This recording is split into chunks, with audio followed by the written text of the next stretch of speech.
Today I'm here with Todd Shanghai Sheehy, who is A-10 pilot. I hope I got that right this time. And he's known for his Desert Storm air-to-air kill, but we're going to talk about his career and how he became a fighter pilot and all the cool stuff he's done in his career. So Shanghai, thank you for showing up on the channel. I appreciate you coming on to tell your story. Hey, I'm super honored, Mover. It's great to be with you, and love your program. So, awesome. And I have an interesting story, maybe one of the more unique A-10 stories, and maybe one of the more unique fighter pilot stories, because I did not set out to be a fighter pilot. I'm not one of those guys that, from a little boy, wanted to be a pilot. I have no family in the military, but I was interested in aviation, actually as a business tool. I was getting an undergraduate degree at a private Christian university here in Oklahoma City in economics and business administration, and with a pre-law emphasis. So then to go to law school, be another shyster lawyer. Me too. I have business law. Yeah. So I really wanted to be a trial lawyer, and after an expensive private undergraduate experience, I was trying to figure out how to pay for law school. And as you know about law school, it's not really something that you can do part-time and work. I worked full-time during college, but somewhere in there, I found time to get a private pilot's license. So I'm a private pilot about a year before graduating college and trying to figure out law school. And I worked at a sporting goods store as a department manager at a mall out of the edge of town. And there was an Air Force recruiting office just near there. And one day I just peeled in, and like millions of young men and now women, every year I went in and said, I'm kind of interested in maybe being a pilot and a lawyer, Jack, they made a show about it. Exactly. So like a lot of the folks that follow you, young people that are just not really sure about how to go about it. I went about it in an unconventional way also, just investigating things. And I'm sure the recruiting guy looked at me and then rolled his eyes and, but he called me a couple of days later and he said, hey, you're actually maybe qualified to do this, but I need you to go talk to the officer recruiter at the University of Oklahoma. Yeah. And so I did that, but it was the whole go to our OTS in the summertime, and then you'll get you in a unit, and we'll kind of see, and then we'll send you to law school, but you'll be but before that, navigator school.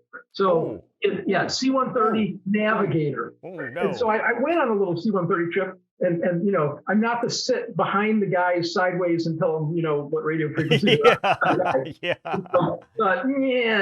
this is not the thing. And so I just sort of put it out of my mind. And then, but along the way, I did all the aptitude testing and the physical testing and, the interviews and all that stuff. And lo and behold, that OU recruiter called me back and he said, hey, I'd like you to come talk to me again. Have you considered just being a pilot in the Air Force? Well, why law school? We got a lot of lawyers, What's your thing about the law? You're obviously interested in aviation. You got a private pilot's license. You can go to officers training school and read on to pilot training. And because you don't have a technical degree, a business degree, it's kind of like pilot training, graduation, or probably nothing, Now, they didn't really tell me about missile, mine not. None of the other stuff. Probably would have been. But so they arranged for me and two other guys who they kind of thought were a good prospect to go up to Enid, Oklahoma, to Vance Air Force Base, which is about an hour and a half from here, pilot training base, and just check it out. We spent 2 days there. We got to, fly the sims and look at the jets, and I think we got to do the taxi thing like the wife's doing pilot training. Really? Yeah, what year is this? What year are we talking? This would have been 1985. Oh wow! Okay. 85 in the beginning of 86. I graduated in 86. Yeah, and so and at that point, I got pretty interested in it. It's cool, obviously. The guys were super motivated and great guys, and the IPs were awesome. And so I said to one of the IPs, I said, man, I think I might want to do this and come right here to Vance for pilot training. He's like, no, you don't want to come to Vance for pilot training. If you go to OTS, you want to go to Shepherd for pilot training. Yeah. He said, they won't tell you guys about Shepherd until the last couple of weeks of OTS, but I'm telling you about it now. They'll pick maybe one or two guys from the 40 or so pilot candidates in an OTS class to go to the Euro-NATO Joint Jet Pilot Training Program at Shepherd with all the NATO fighter pilot candidates, where we used to train the Iranians, and so, where there's great flying weather, and you get 80 more hours in the T-38 than normal UPT at the time. And then, of course, we did not have IFF. We went to lift, and that was at Holloman flying the AT-38. And in fact, that picture that I sent you, that you had on the intro of me leaning on the AT-38 a couple years ago, that one is actually right across the main gate at Tinker Air Force Base here in Oklahoma City, in a little park in Midwest City, Oklahoma. Really? It's sitting right there off of I-40.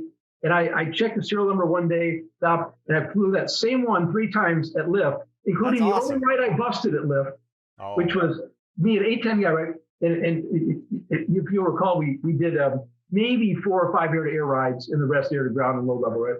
Well, I'm paired against an F-15 guy. So he's got like 36 air-to-air rides. I got like 5, right? And so the token A-10 great for this guy who's already had, maybe 20 air-to-air sorties. And so he's got a major in his backseat, and I got an American guy in my backseat. In fact, it was Rico Rodriguez, Chico. He was who got 3 air kills in Desert Storm. He is my IP in the back of the state, and great guy, right? And so, so super air guy, and he's got this A-10, dweeb in there. And so here we are at the merge, and I got 2010 vision. So I see the guy a little, it's just, as you know, he goes from a speck to past you in a heartbeat.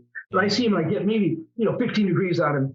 And so he goes straight up, full burner.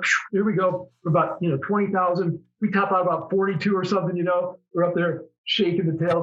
I don't know what Rico did. I think he did something that was probably a primitive maneuver in the T-38. Illegal. Like forward sticking opposite rudder. And so my airplane just kind of hung there, and then it kind of just swapped ends. Well, the other guy's airplane is just kind of trickling downhill, like a T-38 does. You float it recently, I know, does that tail slide, then kind of falls off. And so now I don't have like nose tail separation, but I got a good 3-9 separation on him. I'm thinking, yes, we're still in full blower, right?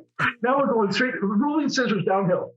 Oh, nice. And so, fangs through the floor. We're just trying to kill each other. I got a little separation here. I'm trying to get some more angles on him, and it's going to be a stalemate. But but I didn't tell you that the first one, I somehow eked out a victory in the first engagement. So here we're at engagement number 2. It's going to be a stalemate, but except for the fact that all of a sudden my aircraft starts buffeting. Check the speed brake switch. Ooh. The boards are out. Structures, but boards out. And then all of a sudden the stick is shaking. So like 2 seconds from buffeting, boards are out, stick shaking. Your jet. And as you know, they don't talk to you the rest of he does not talk to you the whole rest of the flight. He flies it home. They do a 1 to full stop. They get in the van and leave you there. They'll send the van back for you. They don't even want to ride. They leave you there. You'll see in the debrief, not a word has been said. You've obviously busted the ride. And so both of us went through the Mach, downhill full blower, rolling scissors over the white stands, and busted the ride for that. Wow. But what a story, though. Yeah, that is that airplane, the one that I flew unauthorized supersonic in. And the debrief was about 2.5 hours. It was brutal. And the thing is, of course, back then, we're listening to an audio tape and looking at a VTR film of the rudimentary gun sight on that thing. And neither of us heard our instructors. My guy's like, airspeed, watch your airspeed, Sheehy airspeed, boards, I got the jet. And then they're like, so about his jet, the German is screaming, "Watch your airspeed!" He's beating on the cannon, and so we heard none of that because we were just so focused on winning that engagement. Yeah. But a brief sidebar about the little AT-38 sitting out there. Anyway, I had a big decision to make. Obviously, am I going to follow my career path of law school, and aviation would be a tool for law? Go do brief, go take a deposition or something like that. Great time saver, and I was hoping to bill a lot of big hourly rate. And so being in general aviation would be a good thing. And so, but because I knew that I was maybe thinking about military aviation as a stepping stone, which it really isn't, as we know. No. not a stepping stone to the airlines. It's not a stepping stone to law school or anything else. It's taking a sip out of a fire hydrant, every day. And so you got to be committed to that. And so, and I knew that because I got an opportunity to talk to these guys who were experiencing pilot training and had gone to OTS and that kind of stuff.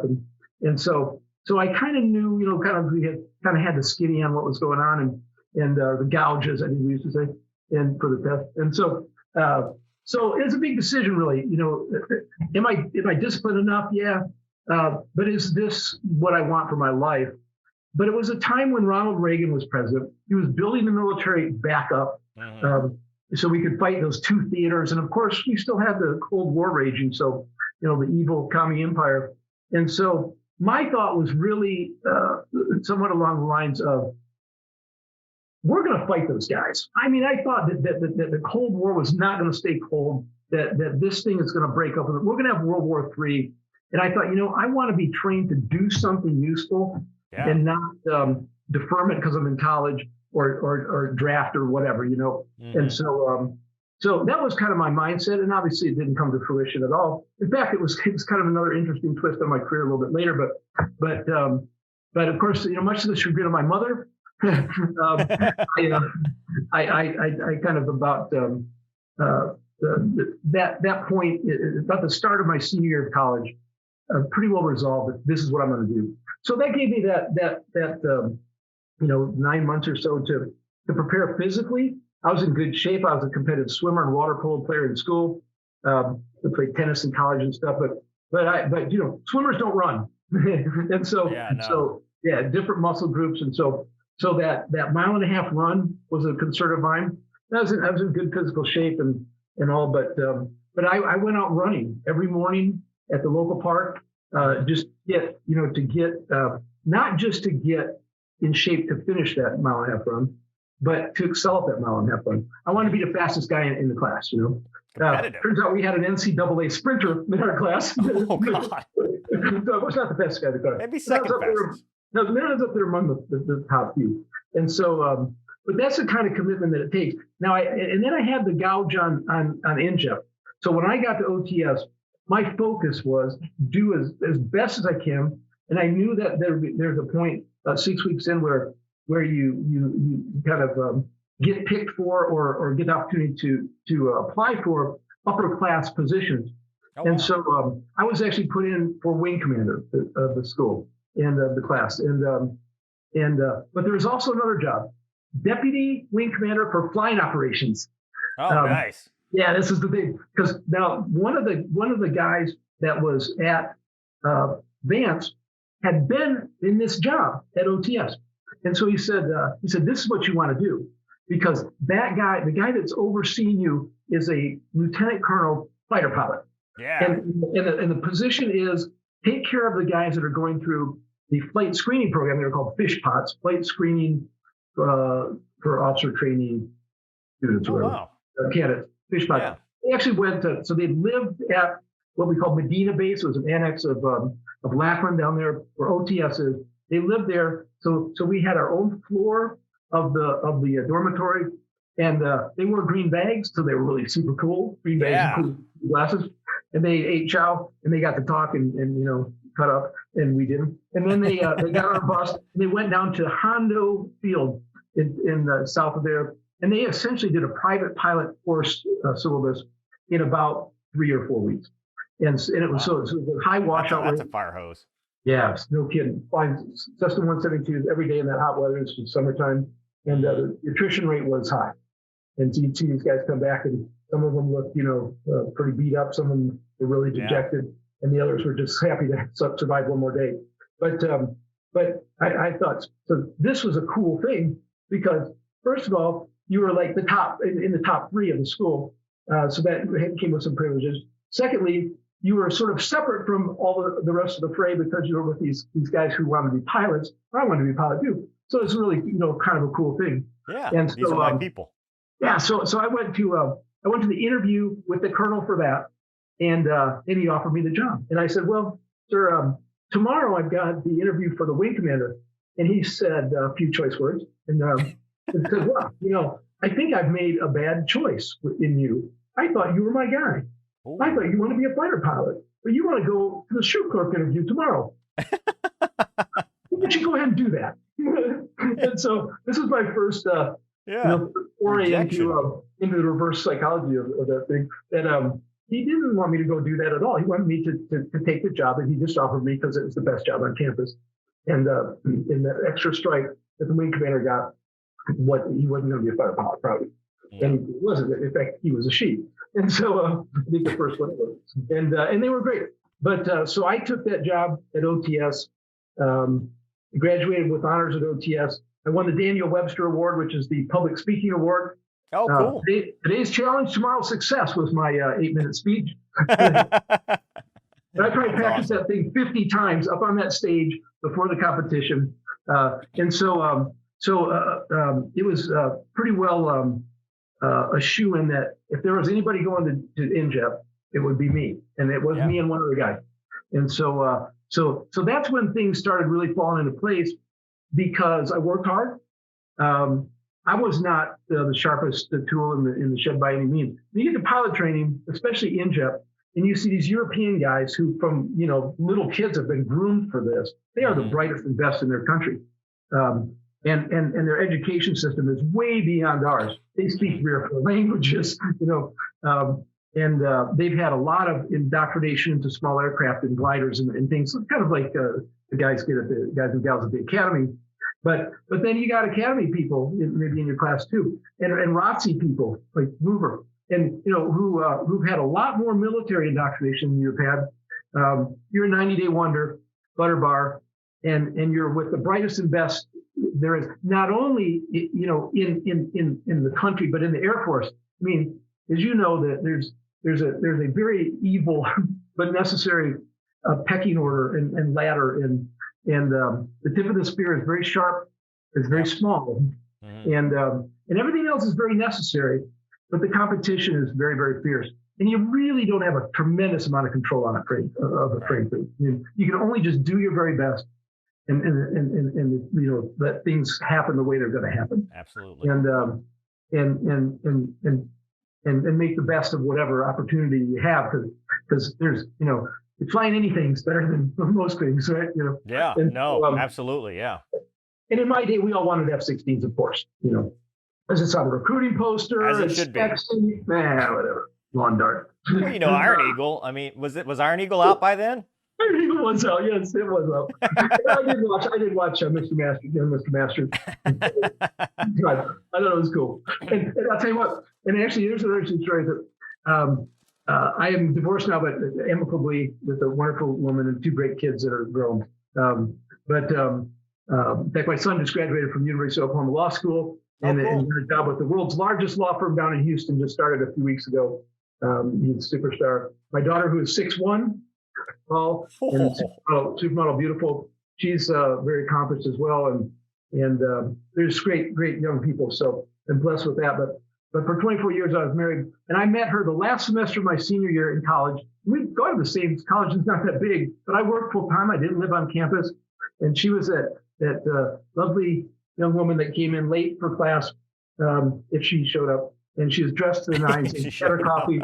And she worked at the mall as well. She was a Clinique counter manager at a department store, and I was a department manager of a big sporting goods store. And we had lunch a couple times, and she'd ask me what happened in class because she was like down in Dallas shopping or something.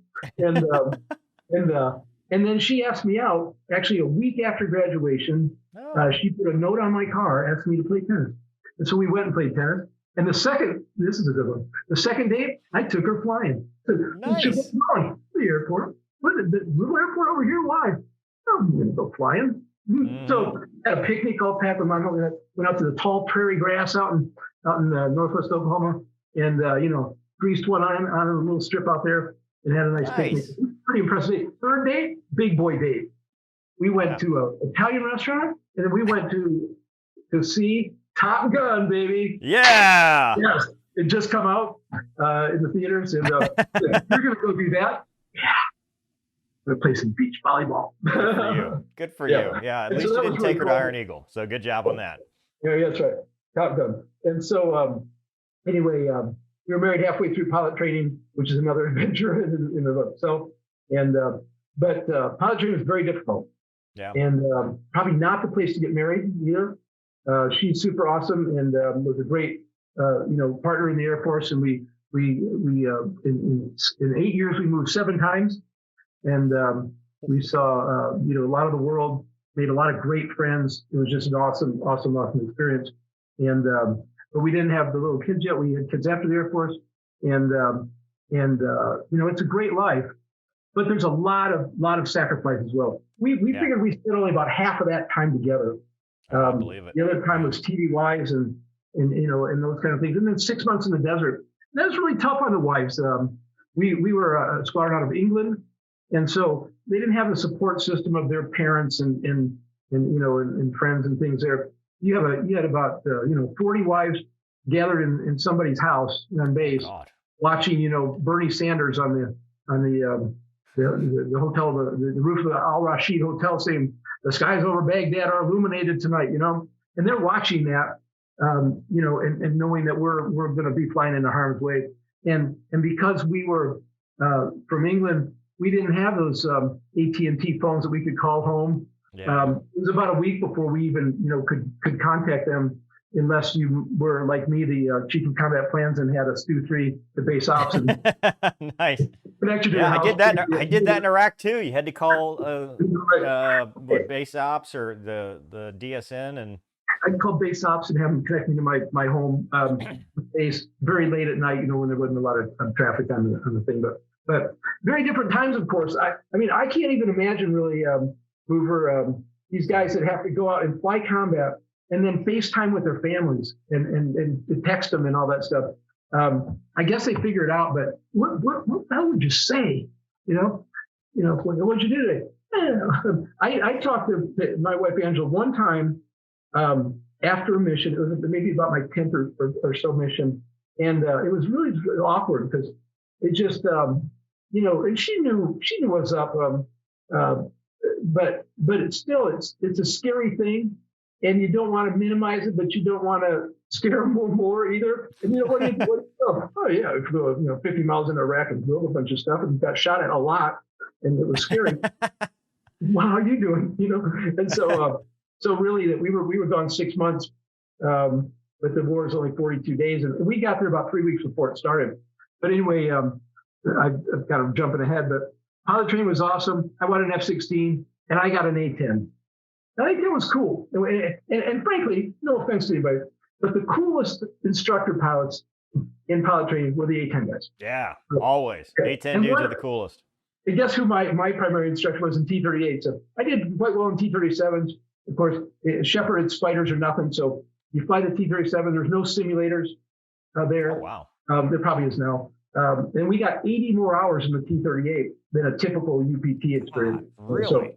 So we did a lot more like 4-ship formation and low-level stuff and things, and then went on to lift, but which I guess is now integrated as IFF or whatever. But if they need any instructors, but they this T-37s. Forgiving airplane, cool airplane is neat to fly T-37. I mean, it's a sled and it was hot, but it spun well, Yeah. and especially on solo things.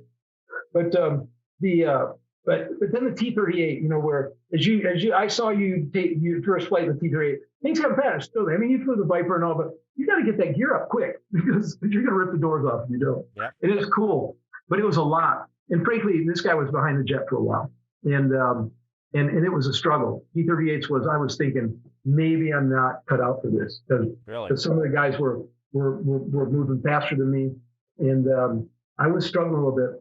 So they gave me an F-15 guy, Don Canova, call sign Obi-Wan Nice. Canova. Right. And yeah, he was a tough dude.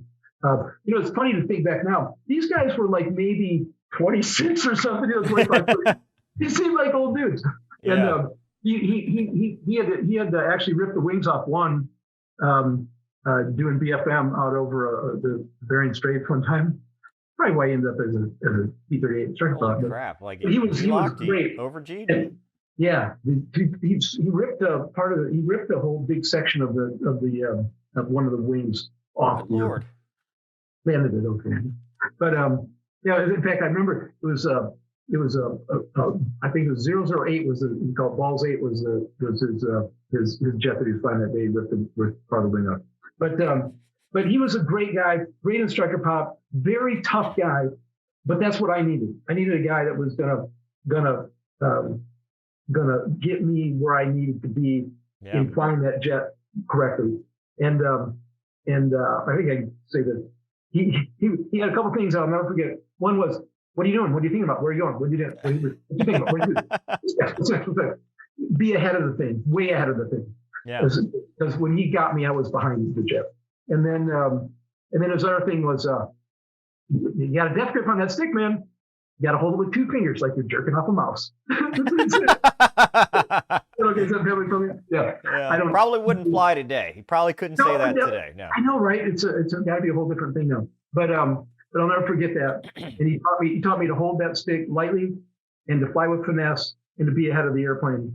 And so I kind of caught back up to the class, and I was very excited to get an A-10 as on assignment night. And actually, the number one guy in our class, Greg Woodrow, the German wing commander, said, "I want Woody." And so Greg Woodrow, number one guy in our class, T-37 paid the Shepherd. And he stayed there for 5 years, trying to get a fighter, because by that time there was less cockpits. And so he's trying to get a fighter and couldn't. And he ended up finally taking a C-130 to Little Rock, but then he went on to Hawaii. So this is another great story of a guy that was number one in the class and wanted to be a fighter pilot and would have been a great fighter pilot. Yeah.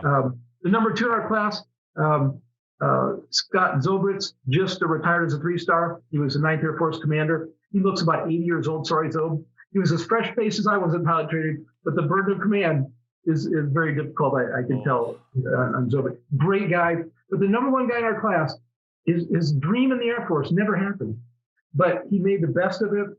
He flew some of those new C-130s at Little Rock. He just wanted out of Shepherd. I mean, Shepherd's a great place, but his family wanted to move on, but that was a stepping stone for him to go to Hawaii, where his wife got breast cancer. But it was a great climate for her. There was a lot of physical activity to do to stay strong. She beat breast cancer. They raised three wonderful children. I think he retired as a brigadier, stayed in Hawaii the whole time. Out there at PACAF and flew the C-17. So, cool. Never flew a fighter, but had a great career, wonderful family, and made the very most of it, and lived in paradise for most of the half the year. So that's another great story, I think, to motivate people.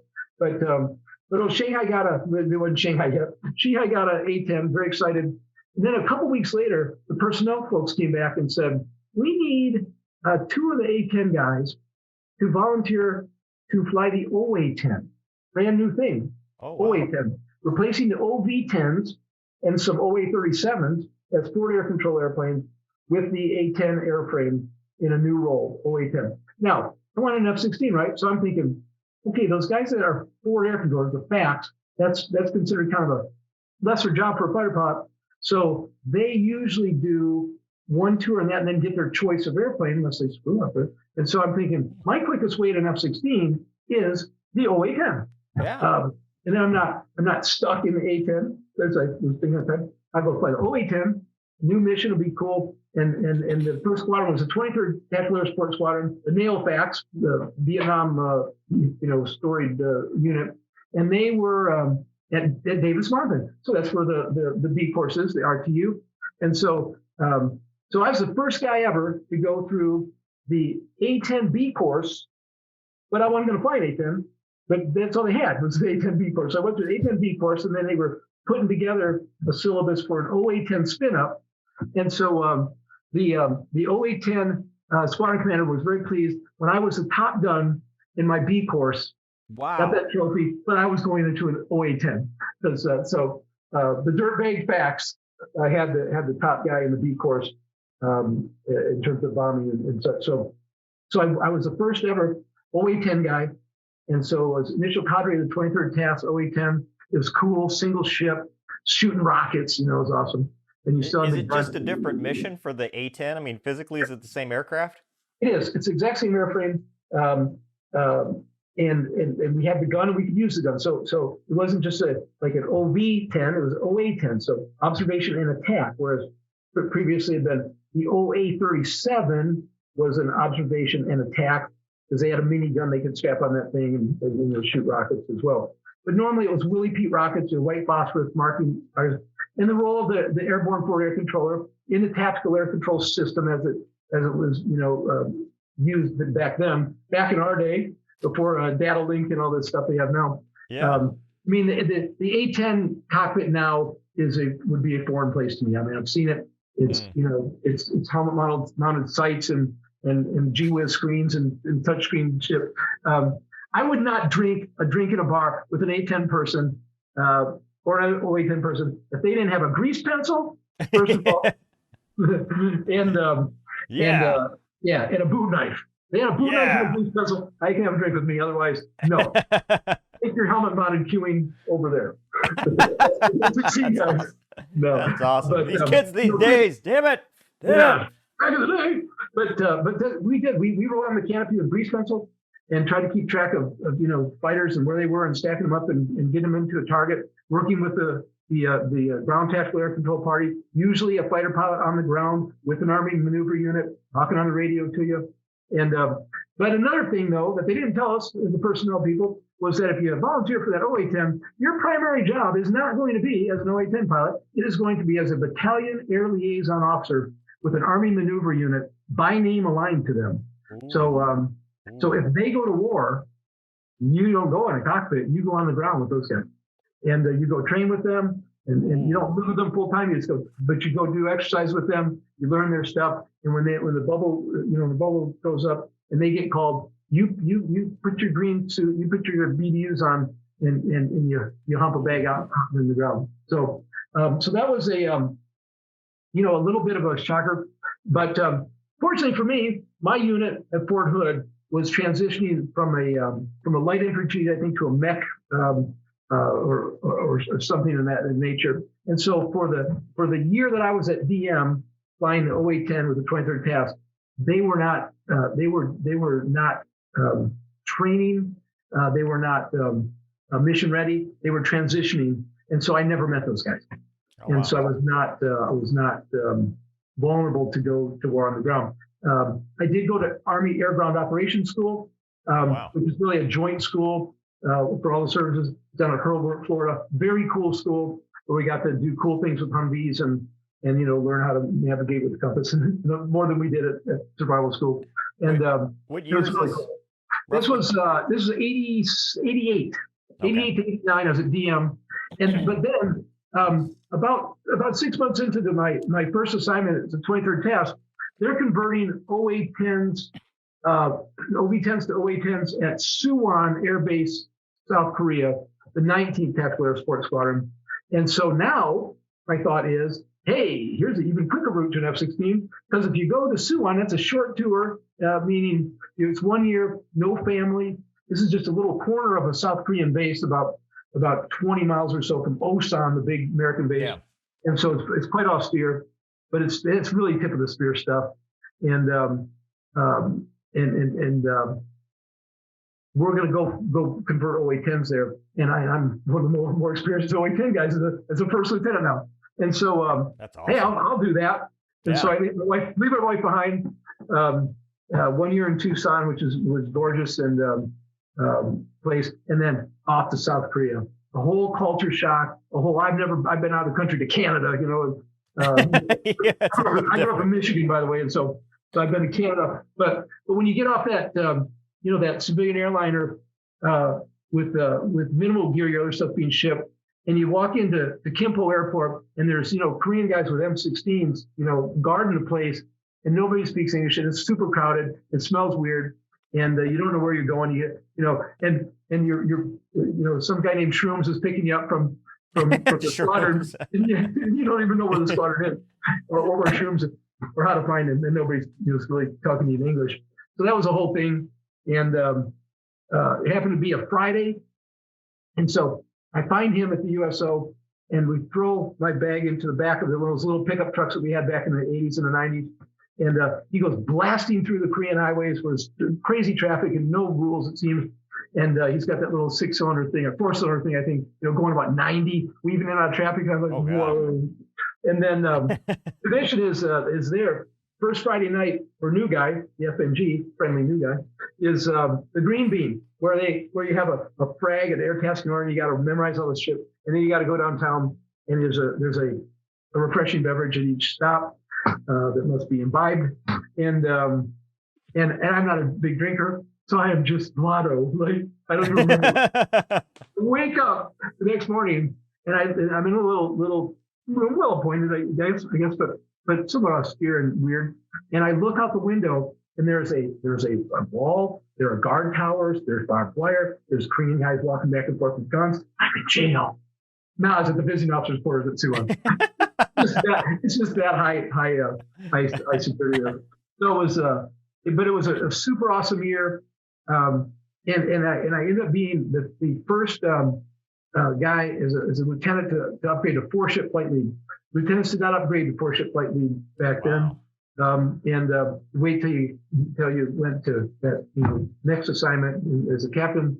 But I just had the opportunity to excel because it's a whole new thing, and we didn't have that many guys. We didn't have a lot of rank and experience, and so and at Suwon we flew more. It was a super cool opportunity. And our squadron commander was this bachelor guy, an F-16 guy, but a cool guy nonetheless. Yeah. And he was a great guy. And the rule was your wife could come over and visit like twice for a week or something. He's like, look, guys, we had this a dormitory that was like studio apartments, and we had a little guy that shine our shoes and stuff. For like me, actually, I kind of realized this later. He made bank. Because we all paid him like $20 a month, right? And we got like 40 guys, and he's doing our laundry and shining our shoes, and then I'm sure they're paying him. The Air Force is paying him too to be our houseboy. Houseboy was like 60-year-old guy, but it was cool. And the squadron commander was like, if your wife is pleasant and not a whiner, she can stay pretty much as long as she wants. So Angela was there about half of the year. My mid-tour was at Christmas time, so we came home, and then we had our official honeymoon. It was like two and a half years after we were married, at the Halikoa, which is a cool thing, at Waikiki, on Oahu, right next to the Royal Hawaiian. And Waikiki is this military hotel called the Halikoa, which is super low rate just for military folks, all ranked, book early, and it's one of the best spots on the island. And so we enjoyed that. And now in Korea, I was a battalion air liaison officer. In fact, my additional duty, because by the way, fighter pilots have additional duties, don't we? We do. I think it's a little even more so in the Navy, isn't it? You have more responsibility. Oh yeah. You'll be right there, maintenance officer or something. Like and actually in command of a bunch of enlisted people, right? Yeah. Air Force fighter pilots are in command of anybody. Ourselves. Yeah, maybe most of the time. And so, but I was a battalion air liaison officer. But I was the chief battalion air liaison officer, so I had some influence on picking who was assigned to whom. So I was assigned to 321 Light Infantry, Schofield Barracks, Hawaii, right up there at the tip of on the top of Oahu, and it was a cool unit. I did a lot of neat stuff with them. Their battalion commander was like a little John Wayne. He was like Napoleon short, but John Wayne personality. And I did a whole 2-week exercise on the northern island of Hokkaido, the northern Japanese island. In the fall, almost froze to death at night because I wasn't prepared. Didn't know we were going to be out there for 2 or 3 days. Nobody told me. Beautiful sunny fall day. I show up to the battalion TOC, and it's a tent, and the battalion commander says, "Air Force, you're on time for the briefing. Come on." And he said, "Where's your ruck?" And I didn't know what ruck was, and he had this southern accent. "Excuse me, sir. Where's your ruck?" "Sir, I'm not understanding what you're asking me." "Where's your gear, son?" "Oh, my backpack." Don't say backpack for the Army. "Oh, that's in the Hummers." I had 2 guys that we called romance, radio operators, maintainers, and drivers. Their AFSC was 271, I think, and they would operate the radios, keep those things going, and drive the Hummers, and have all my gear and stuff, but I was gonna go hit the pickup zone and do a helicopter to a hot LZ with the light infantry. And so I said, "Oh, all my gear is in the Hummers." That's unfortunate because you're not going to marry up with those Hummers for 2 or 3 days. Well, let me call them to get over. No time. I'm going to the PZ right now. So here we go. I got like summer flying boots. I maybe my winter one. I got BDUs on the lightweight ones. I've got a jacket. I think it's a green flying jacket, summer weight. I've got the little army hat because it looked cool. I got a map bag, a PRC 114 radio over my shoulder, and some flying gloves. That's it. Normal socks and stuff. And it was a nice fall day when we left. It was a very cold, almost winter night that night, and I literally maybe would have frozen if it weren't for the artillery officer who had an extra hat and an extra jacket and some gloves, and kind of geared me up a little bit. But there's a whole other cool story that goes on with that we don't have time for. But it was a great assignment until the 4-ship check ride. The wing DO did not want me to be 4-ship. He didn't even want me to have a check ride in the 4-ship as a 4-ship. I won't say his name or his initials even, but he was not a pleasant guy. And now the wing commander was all for it. So my 4-ship check ride was me, my squadron commander, number 2, wing commander, number 3, wing DO, number 4. Wow. And the wing DO does not want me to even be taking a ride, let alone passing. So we're going out to the range, doing a low level. In Korea, have you flown over there? No. Bad pollution. I mean, it's got to be even worse now. This is 1989, depending on the sun angle, and our range was on the Yellow Sea Cooney Range, and there's a lot of glare, a lot of difficult visibility conditions there. Yeah. And so navigating a 4-ship, and it's hilly and rugged, and you got to do a lot of clearing passes at that range, even though it's range control officer, because there's fishing boats that may be in there, and bombing a truck on a little spit of land out in the Yellow Sea, just off the coast. And number 4 keeps flying lower than the rest of us, right? So, well, do that. Now, blue 4 is going to be some young guy probably. And so a 4-ship flight lead, you'd expect in your check ride that somebody's going to maybe pull that one once, and you say 4 climb, and he does, and you're all good, right? No, 3 or 4 times, Colonel so-and-so is flying lower than the rest of the flight. And so, I correct him twice, and I'm thinking, okay, right, he knows what he's doing. Maybe he's not jacking with me. Maybe I should let it slide this time because I've already corrected him twice. And how much do you? Yeah. And then the wing commander says 4 climb. He does. He does it again. So I think, okay, hey 4, why don't you fly on back home? 1 to a full stop. We'll see you in the debrief. Yeah, I sent him home. That's what you do, right? Nice. Yeah, wouldn't you do that? That's what you do. Yeah. You're out there and the guy's having a bad day. You don't care if he's a colonel or a first lieutenant or whatever. Yeah. Not having a good day. It's a safety issue. Another member of the flight, his element lead has told him to climb, and he's back low again. So just send him home. That's the safe thing to do, I think. Yeah.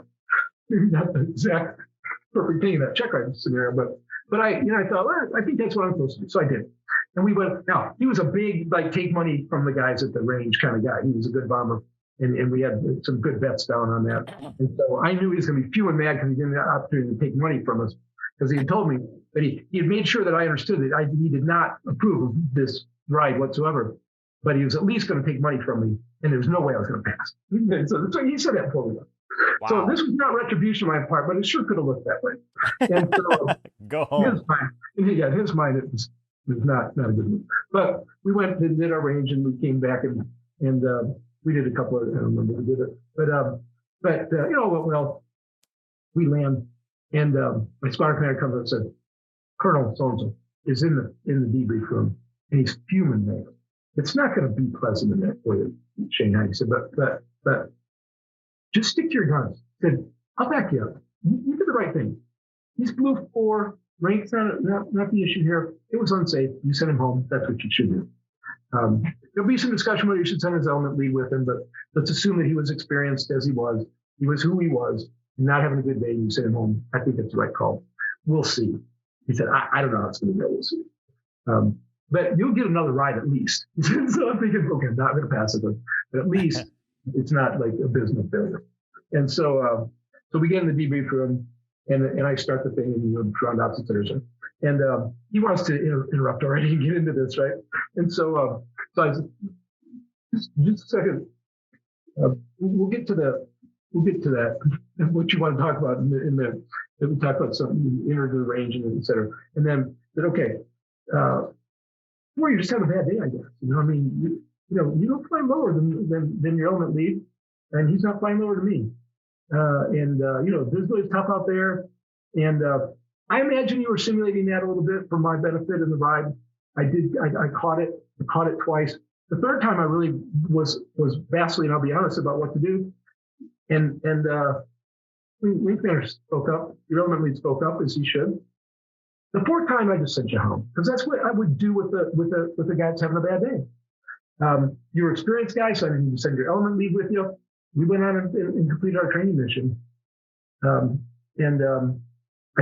think that's why our commander took the money today. So trying to diffuse with a little humor. And he's standing up now and he's begging. And the wing commander stands up and says, first name, Howard. Howard, sit down. And if you can't keep your mouth shut, just leave. Because Shanghai did a great job, and he's a new four-ship flight lead. I'm buying the first round, and that was in the debrief. Yeah, that was it. And I'm buying the first round. Yeah. And so that was it. It was a great day, but it was also a very challenging day. And those things will happen, and it won't always go that well. Yeah, that's awesome.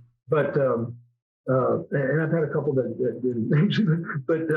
But all those things are just opportunities to do your very best. And but it's uber competitive, as you know, as well. And it really at a level that's not tremendously healthy, but probably necessary. Maybe a little different now. This is not a sexist remark by any means, ladies, but it's got to be a little different, mixing genders together in the fighter squadron. I'm not saying it's better or worse or whatever. I have my opinion, but I'm not there. It seems to be working well. The ladies that are flying the A-10s are doing a great job, from what I hear, and distinguishing themselves and fitting in with the bros. So whatever. But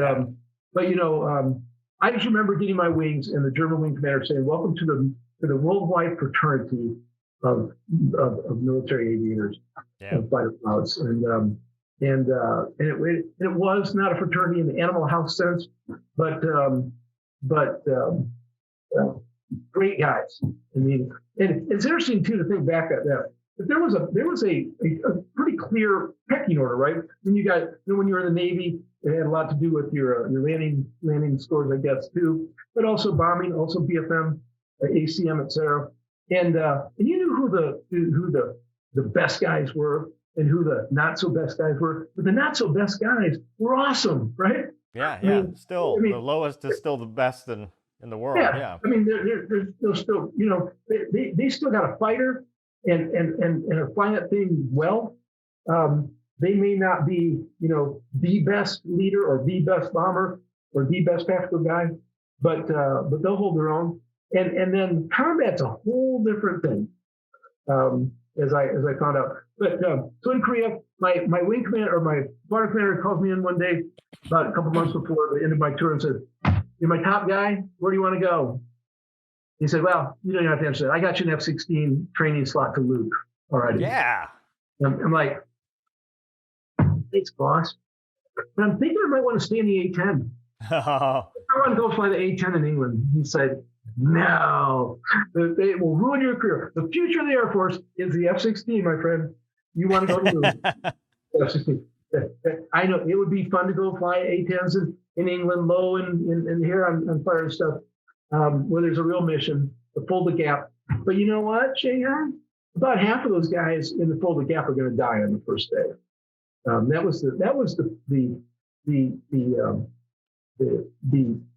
the plan was to send the A-10s to the folded gap to stop those tank hordes from coming from the east. But the SAM environment, the weather environment, the terrain environment was such that they thought we'd lose half the A-10s on the first day. Wow. So now, that doesn't make you scared of the fight, but it makes you think maybe twice about the mission a little bit. And so, but I loved the airplane. I loved the A-10. The A-10 mission was cool. And so I wanted to go do the rest of that mission, the mission that I learned a little bit about in the B course and done well with. And it was just an airplane that I was really comfortable flying. I felt like I was ahead of most of the guys that were my peer group because of the experiences I had, all trying to get an F-16, which now I'm thinking maybe I don't want. Yeah. And it was a tough decision though, because obviously there was a lot more F-16s being made and a lot of missions being formed around that airplane.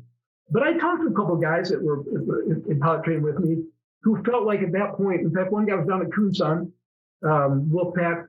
They had a lot of missions, as you know, probably Mover and all the missions, I think, for the F-16. And he felt like he was a jack of all trades and master of none a little bit. Yeah. And really trying to really work hard to fill all the training squares for all the different missions just to be mission qualified. Right. Yeah. Not really, you didn't feel that it's tremendously proficient. Plus, back then the airplane was kind of a pig when you loaded up with a lot of stuff, a lot of ordnance, and you need a couple bags of gas, and the airplane that you flew was probably the big block, late block, big motor. Block 30 Big Mouth. Yeah. Boom. Yeah. And so different airplane too. But so I decided I'm going to go fly the A-10 in England. So RAF Altenbury, 2 squadrons of A-10s. I went to 511 Vultures. And lo and behold, the first thing I get there, and the next weekend, 50th anniversary of the Battle of Britain. And that was the base where any Battle of Britain fighter pilot that was still alive that could get there shows up and is housed. There's a banquet. There's a private air show with the heritage flight and all that stuff. Awesome. And we got to host all that. And so there I'm in the bar talking to Air Vice Marshal Johnny Johnson and Laddie Lucas. I mean, what? Heroes of Johnny Johnson was he was a Canadian, but he was a leading ace in the European theater for the British, and the real integral in the Battle of Britain. One of the guys of whom Churchill said, "Never have so many owed so much to so few." The few were those Battle of Britain fighter pilots who really kept England from ever being invaded. And there I'm in the bar talking to those guys. Laddie Lucas comes up and says, "What are you drinking, Captain?" The Connolly Coke, sir. He said, "First of all, don't call me sir. I'm a fighter pilot just like you." And he said, "It's a Connolly Coke." I said, "Well, it's Diet Coke and spiced rum." He said, "That's not a manly drink." He said, "Sparky, a G&T for the captain. Gillies, if you got it. I'll teach you to drink gin and tonic." So there's Laddie Lucas teaching me to drink a gin and tonic at the bar in England. Awesome. How cool is that, right? That is cool. And it was really awesome. But then a couple months later, it wasn't so awesome because Mr. Gorbachev, tear that wall down. And all of a sudden, there's no mission anymore. And part of the treaties that were coming after that was all the A-10s leave Europe. 4 squadrons over at RAF Bentwaters and 2 at Alconbury. And so there I am, hearing very loudly as echoes the words of my squadron commander. "You're going to ruin your career. The future is the F-16. I'm thinking the boss was right, and I have really messed this up. There I was doing well, kind of thought I was sort of a fast burner, and now I'm helping, draw down the squadron with a mission in an airplane where I'm not going to get many flying hours in, and I could be at Luke flying F-16. So that was a little bit tough days, but I took a very challenging additional duty, Chief of Combat Plans, which was a big thing because we had a whole safe. I mean, my desk was in this vault, and we had all these plans, and there's secret, and there's secret no foreign, and NATO secret, and we had to I had to catalog all those, and we had to get them to the right place and dispose of them, and as we drew the squadron down, and then Saddam Hussein invades Kuwait. Now things got really demoralizing because not only do we have no mission, but all the stateside boys are going to the desert, and they're probably going to be a shooting war. And so Now this is a little tough for people to understand, and I don't even know how to explain it. Maybe you can help. But you don't want a war to happen. But if there's one that's going to be happening, you want in on it, don't you? Yeah. It's like the Super Bowl or something. Yeah. You've trained. And some of the training is tremendously realistic, red flags, etc. I got a great red flag stories as a A-10 guy. They didn't even take lieutenants. A-10, they didn't take back lieutenants to red flag. We didn't have didn't have enough captains. So there I am at red flag. I got some stories about that that were very interesting too. Right outside the box, for instance. But back in the RFMDS days. And so anyway, but so very realistic training opportunities, but it's not the real thing. And there's this thing where you know that you got great equipment and you know you got great weapons and you know you got great intelligence. You think you know all this stuff, but do you really? Yeah. We know that we're great. We know that we train like we train like we're gonna fight. And maybe the enemy doesn't as much. We are decentralized, they are centralized. We think we have a lot of advantages, but you don't really know. And so there you are, the third largest army in the world, the fourth largest on us, amassed and dug in. And it's a desert, What does an A-10 do in the desert? Remember, we fly low. Green. It's green. It's the wrong color. How is it a green airplane in the desert? That's right. Green A-10s, love them. And so, but I wanted it to be gray on that first mission. I'm not going to lie. But it was a whole different deal. And there I am in England watching it happen, and so, but, again, you can bellyache for a while and woe is me. It doesn't help. In fact, it's a detriment. Or you can maybe prepare for something that probably won't happen, but might as well be doing something. So me and a couple of guys decided we'd get with some of our buds that were in the desert, some of the guys from Myrtle Beach in Air Force Base and A-10 guys, and see what they're doing. What are you guys thinking? What are the tactics going to be? Are you doing any kind of training program? Can you send us some of that stuff? Because we'll do that here. We'll train our guys like you're training your guys over there. And so, for me and the chief of training, we set about to make a little syllabus of desert tactics that we can do now on our few training flights. And then I'm thinking, yeah, but how would we even get there? Because, the stateside guys, that's their AOR. So they got their risk kits and their Seaman containers and their maintenance stuff and their transport and their tankers. And our job was within 12 hours to go from RF Falconberry across the English Channel to a pre-positioned place in Germany. Ours was Leipheim, where I got a locker with clothes. We got beans, bullets, and bombs, and beds, and maintenance guys, and we don't need tankers. And that's what we did. And so, how would we get 24 A-10s from England to the desert if they even need more? Yeah. So I set about making some plans where there were none. We had no plans for this. And so, talking to embassies. How are we going to get? We got to get tankers. So we need secondary delivery group. If we can't get tankers, we got to stop somewhere for gas. Sigonella.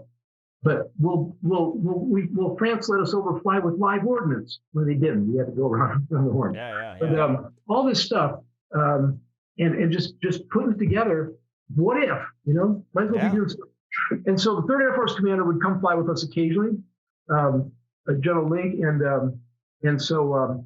The boss would pair me up with him some, and I was doing an IP upgrade now, starting that, and so which again was controversial because my time was A-10 time, and so I'm in the A-10 world, but same airplane, some different missions, but mission is gone, so we're doing desert tactics, and so I was kind of at the forefront of that, and so we briefed something very simple with the general, and then.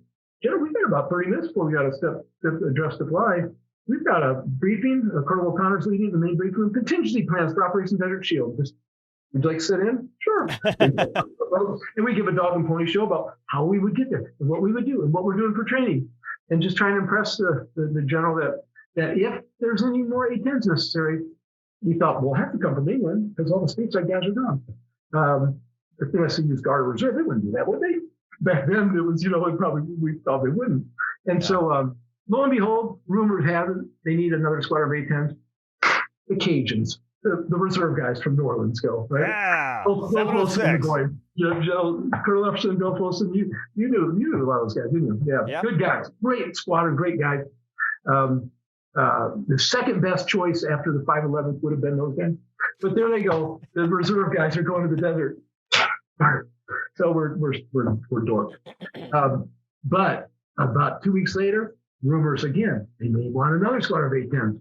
Now they're gonna have to come from the Union because we're even in some of the guard guys were like we just getting A-10s or switching out to F-16s or whatever.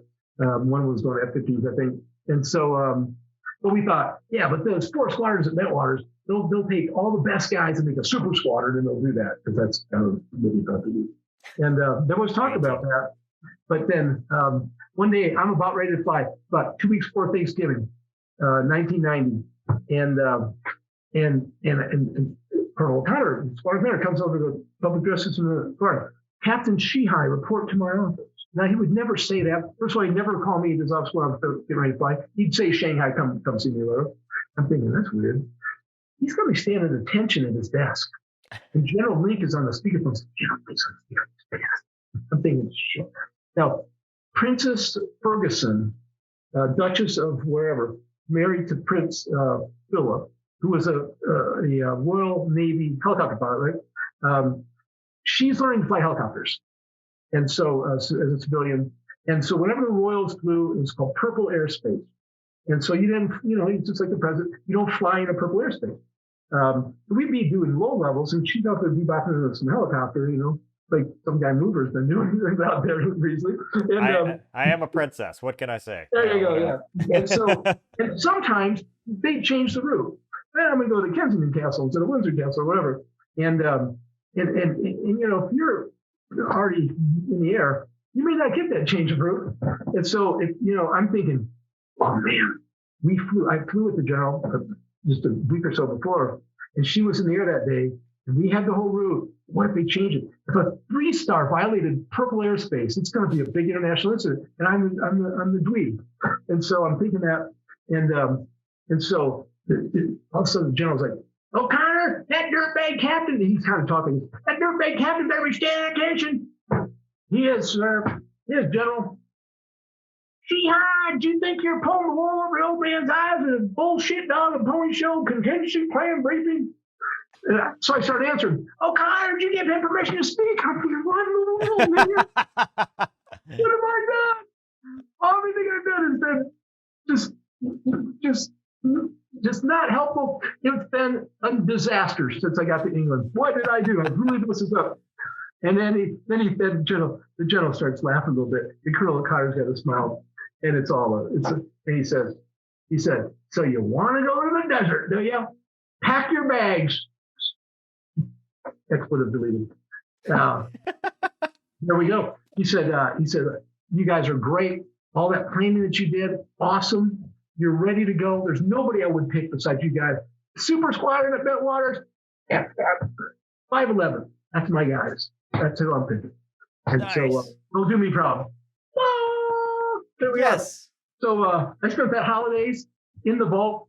I'd go in, it was dark. I'd come out, it was dark. I think I ate Thanksgiving dinner. We left the day after Christmas, which in England they call Boxing Day. They give little anonymous gifts to people.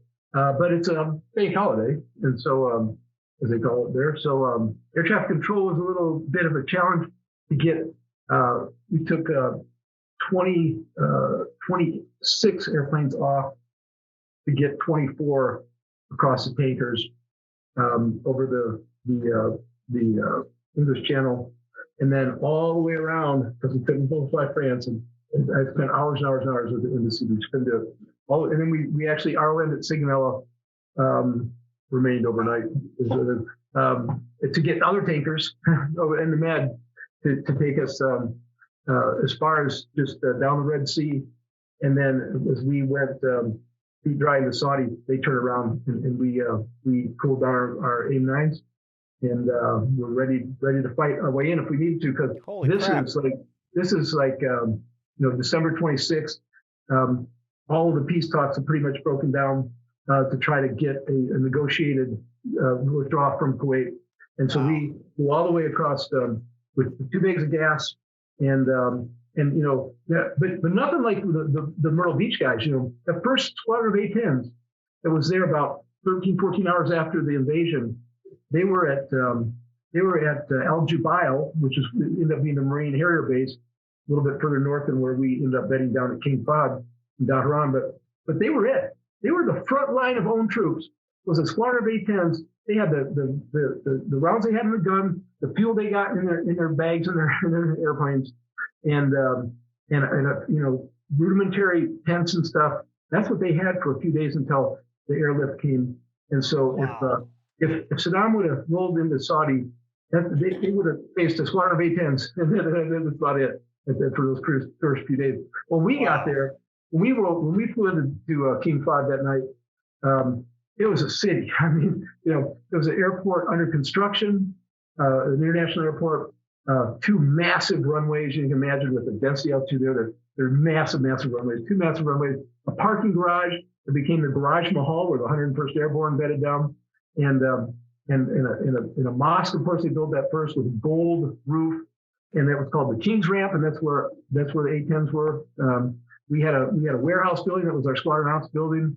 Revetments, GPS coordinates. We didn't have a GPS, but we had really pristine coordinates from an Army Hummer with the GPS on it for our inertial navigation system, because that's what real men fly with in an A-10, inertial navigation. A grease pencil and a map and a calendar. This is right.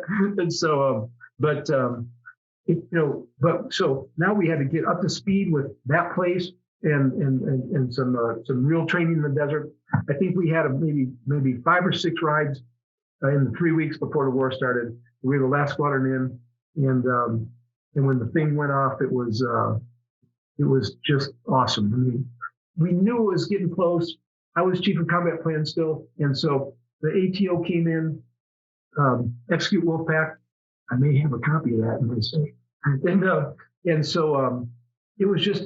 But the night before that, we didn't know the ATO was coming. But the night before that was Buster Glosson, 3-star, comes to the base. He's going to all the fighter bases.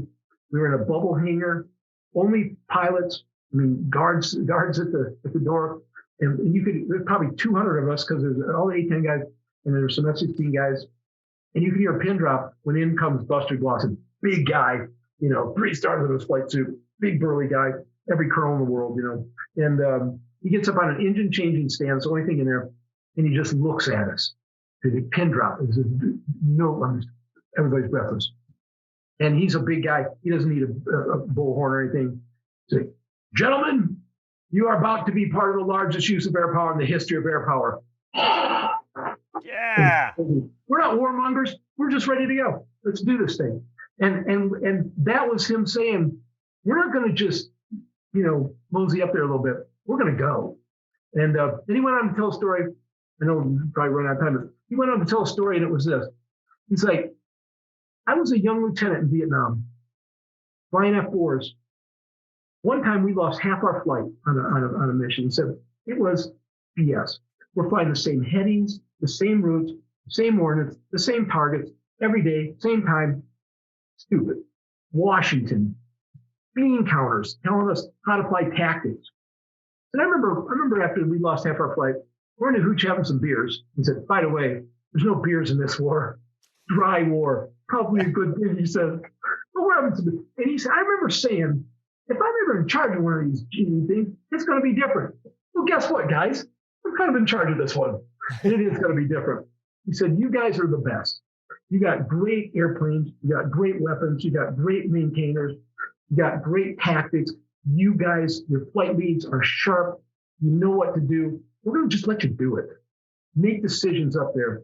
Nice. He said, but this is going to be tough. The 3rd largest army in the world, and they're dug in. They've been there for 6 months, and it's their land. But we're going to take everything we got from day 1. But I need everything we got for day 2 and day 20 and day whatever. I don't know how long this thing's going to be. It may be a month. It may be 6 months. It may be a year or 2. But I'll tell you this, there's no 100 missions to go home, guys. You're what I got. I got your airplanes and I got you guys. We don't got replacements. There's no replacements. There's no rotation. We're going to do it until it's done, and then we'll go home. So you got to be smart, he said. We're going to let you make decisions, but make smart decisions, because, guys, there is nothing on the ground in Iraq or Kuwait worth dying for today. We got no boots on the ground, and we're not gonna for a while. He said, miracle of miracles, we've convinced our Army counterparts, such as the guy in command, General Schwarzkopf. He said, who is a great guy, by the way. He said that we've convinced them that for a while, let's just go at them with air power. Soften them up a bit. It takes a boot to get a boot off the ground. But for a while, we're just going to use air power. And so we're emboldened, we're excited, and we know that the lessons of Vietnam, hard learned, were not going to be the repeated mistakes of this war. That our senior leadership, we had like 3 guys flying A-10s who had ever seen combat. This whole generation that hadn't seen combat. Yeah, you're right. Yeah. Groth Wilson was like a forward air controller in like 02s or 01, actually, I think, in Vietnam. And I remember the next night, the general speech was just so inspiring, and we were just excited to get going. Scared, or apprehensive, but ready. And that next night, Groth says, "I'm going to give you guys a real speech. Anybody know what AAA looks like?" We knew how high a 57 millimeter would go, and but what does it look like? Yeah, it's a pretty good thing to know. Like, what, when it's blowing up around you, what is that? And so he had a race board. Actually, I think it was no kidding, like with those old boards with the boards we used to have in school. Before the dry erase boards was the chalkboard. It's a chalkboard, and he's drawing the circle. 57 millimeter looks like a big cloud with a dark center. And then 23 millimeters like popcorn. So that's kind of good to know.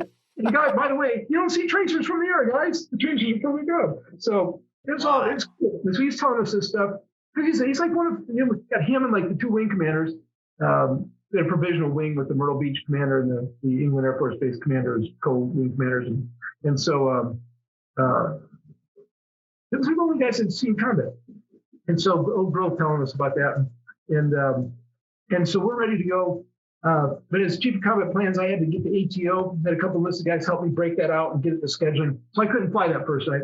My squadron commander actually led the first A-10 off the ramp, off the place.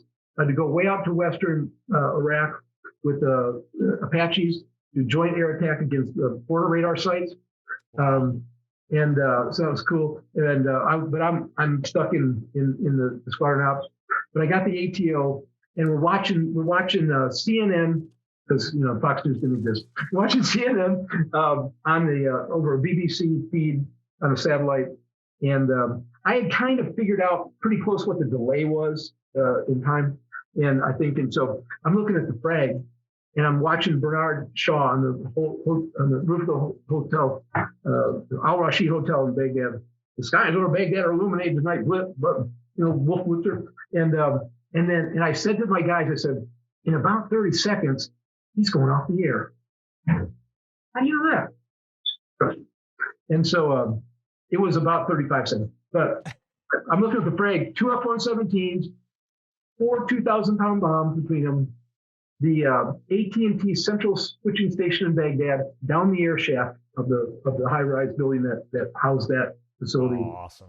Phones are going off. And, of course, back in those days, he's talking on the phone line. So back to, we've lost Bernie, and we hope he's okay. Yeah, he's fine. AT&T's not fine anymore. They'll get him on a satellite phone. But 5 minutes later, he's on a satellite phone as well. But that's how precise that thing was. The first 3 days were pre-planned. It was an awesome thing. I was sitting alert the second day, about ODAR 30, got to the APU going, checked everything out. Got a little nose wheel steering problem, but that's okay. And just settling in, waiting for some tasking. And then the air raid sirens go off. It's the first time that's happened. The base goes dark. The guys are coming out of the control tower. And you launch for survival. If you got APUs running, you fire up your engines and launch. So there I'm about 15 veterans from my wingman. Now, we did a thing called combat pairs. I don't know if they still do that. But when we spun up our training program, we took flight leads and wingmen and paired them up and trained together extensively And so my number 2 guy was Sparky, Scott Johnson. Great guy, Air Force Academy grad. But his first assignment was backseat in F4s in Europe, where it was one pass, fall last, toss a nuke. That was their thing. And he was a great wizzo and a great guy, and got to go to pilot training. So he's a captain. He's senior to me by a couple of years, but he's new to flying front seat, only seat, single seat. That's the way to go in the mover, single seat for July. Yeah, rather have the extra gas. Yeah, we don't want another seat. No way. And and so I don't know what you do with it. And so he was a great wingman. I flew 44 combat missions. He was my number 2 on 36 of them. Wow. And so Sparky's down the way, and it says, Spark, I'll meet you down at EOR in the end of runway where they'll pull all your pins and check you over. But there's nobody down at the EOR. And my nose wheel steering's not working either, so I'm using differential power to turn the thing, but that's okay. Get down to the EOR, nobody's there. They're all in mop gear in a bunker, right? And as I see the bunker, it's pitch dark, I think, okay, they don't even know we're here. So I kind of move the throttles up, turn my landing light on, and kind of get the airplane doing the elephant, to swing my landing light across the front of that bunker to alert them we're here. Here they come, Casper the Ghost. The guys all in mop gear. They probably set a world record for arming 2 A-10s back into the bunker. And I looked, nobody in the control tower. I looked, I don't see any landing lights. It's Sparky, take 20 seconds. We're rolling. And so off we go. And throttles, here we go, lumbering down the thing, 55,000 pound airplane. Never flown an airplane with that heavy. It's max gross weight. We have 18,000 pounds of gas and 18,000 pounds of ordnance on the thing. And here we go, long runway. It's morning. It's not warm yet. It's winter, maybe 70 degrees. So I should be getting up and down soon. And I'm just, the thing's just, I can't get my nose wheel off the ground. I'm like, what in the world? Checking everything over, everything's good. Finally, I lumber into the air, gear up, flaps up, oops, and put the flaps down. In the fog of war, that first mission, everything going on, everything I was trying to keep track of, and a little mechanical problem, I made a buffoon mistake and did not put the flaps down to take off flap setting. And that makes a big difference, as you know, in the takeoff roll, especially on a max gross weight airplane. Had it been warmer, maybe wouldn't have gotten off the ground. You could have skipped. So, yeah, exactly. Not a desert. It's like talcum powder. I probably would have sucked. But so, like gear, and so, Sparky, check your flaps, and then keep going. Now I got nobody to talk to. I know freak. There's airplanes everywhere seemingly. There's lights everywhere. We're jamming our own comms. The radios were just really bad. The weather was bad. Turns out that was the worst winter weather in the Arabian Peninsula ever. For storms, thunderstorms, a lot of rain, and it starts raining about 5 miles up the inner runway as I'm turning, so Sparky can rejoin.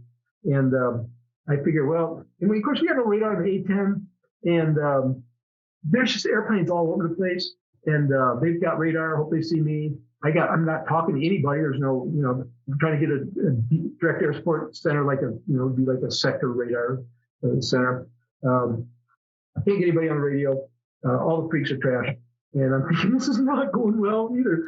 And so I'm going to fly up the coast towards Jubail. Maybe I'll get those guys on the radio. So I do. I get the Marine desk on the radio. They give me a freak, a tasking, somebody to talk to. I'm like, who to talk to? Like up there?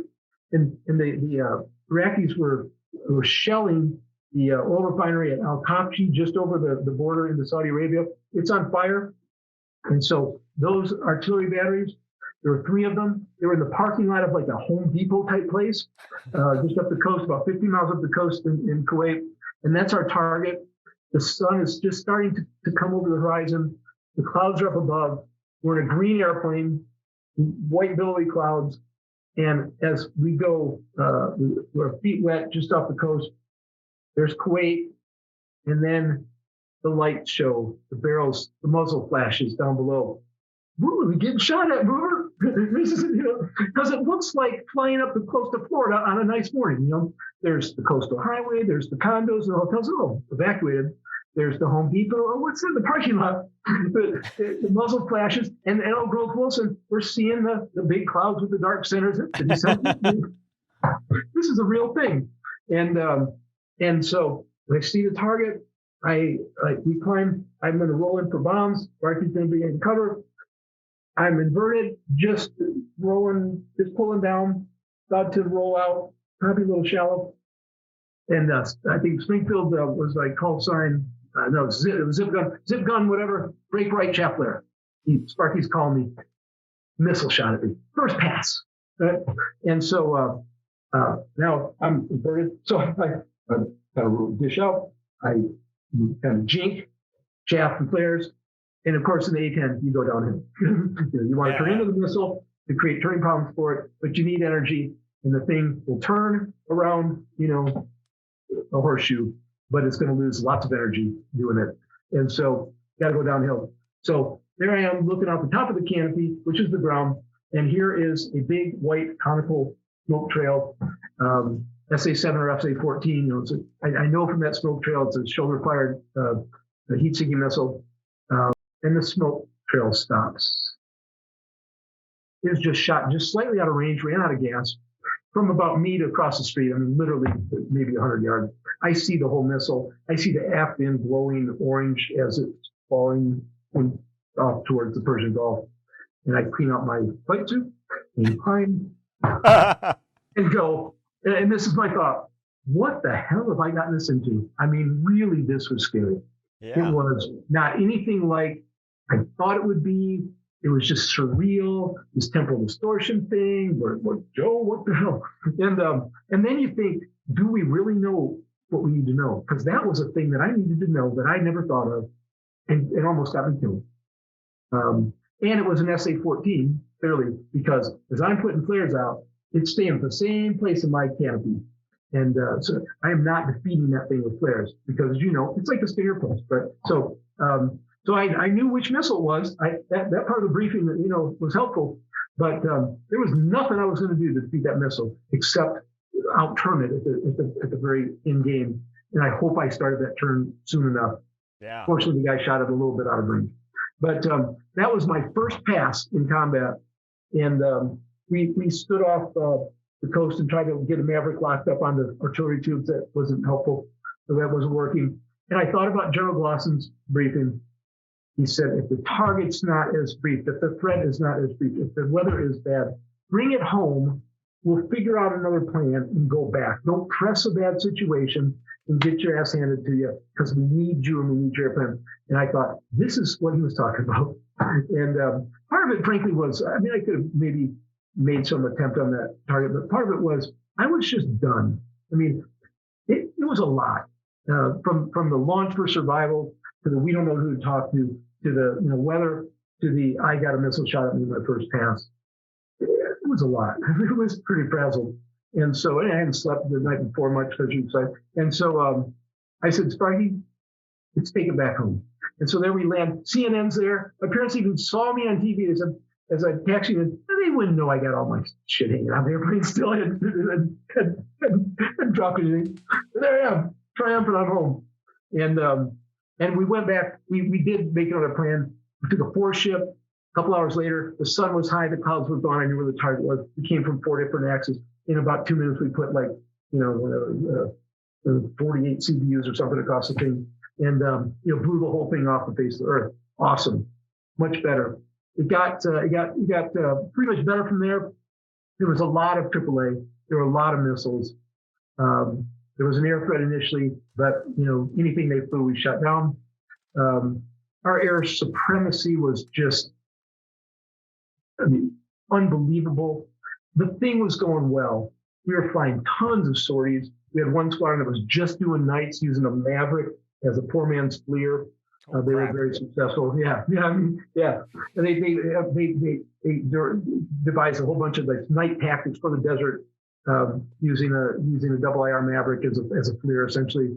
And the Iraqis knew not to move their stuff except at night. And even then, they were probably going to get targeted. And you'd see the video was BTR video, of course, back then.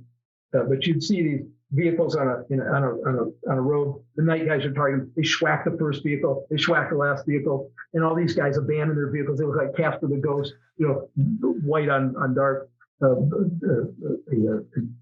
hot on a light on a polar target like the desert. And there they are running off into the desert. We didn't want to kill people when we had to. A lot of the soldiers were conscripts that were down in the front lines, but we wanted all their vehicles. Abandon your vehicle. We're going to destroy it. Move away. And we did.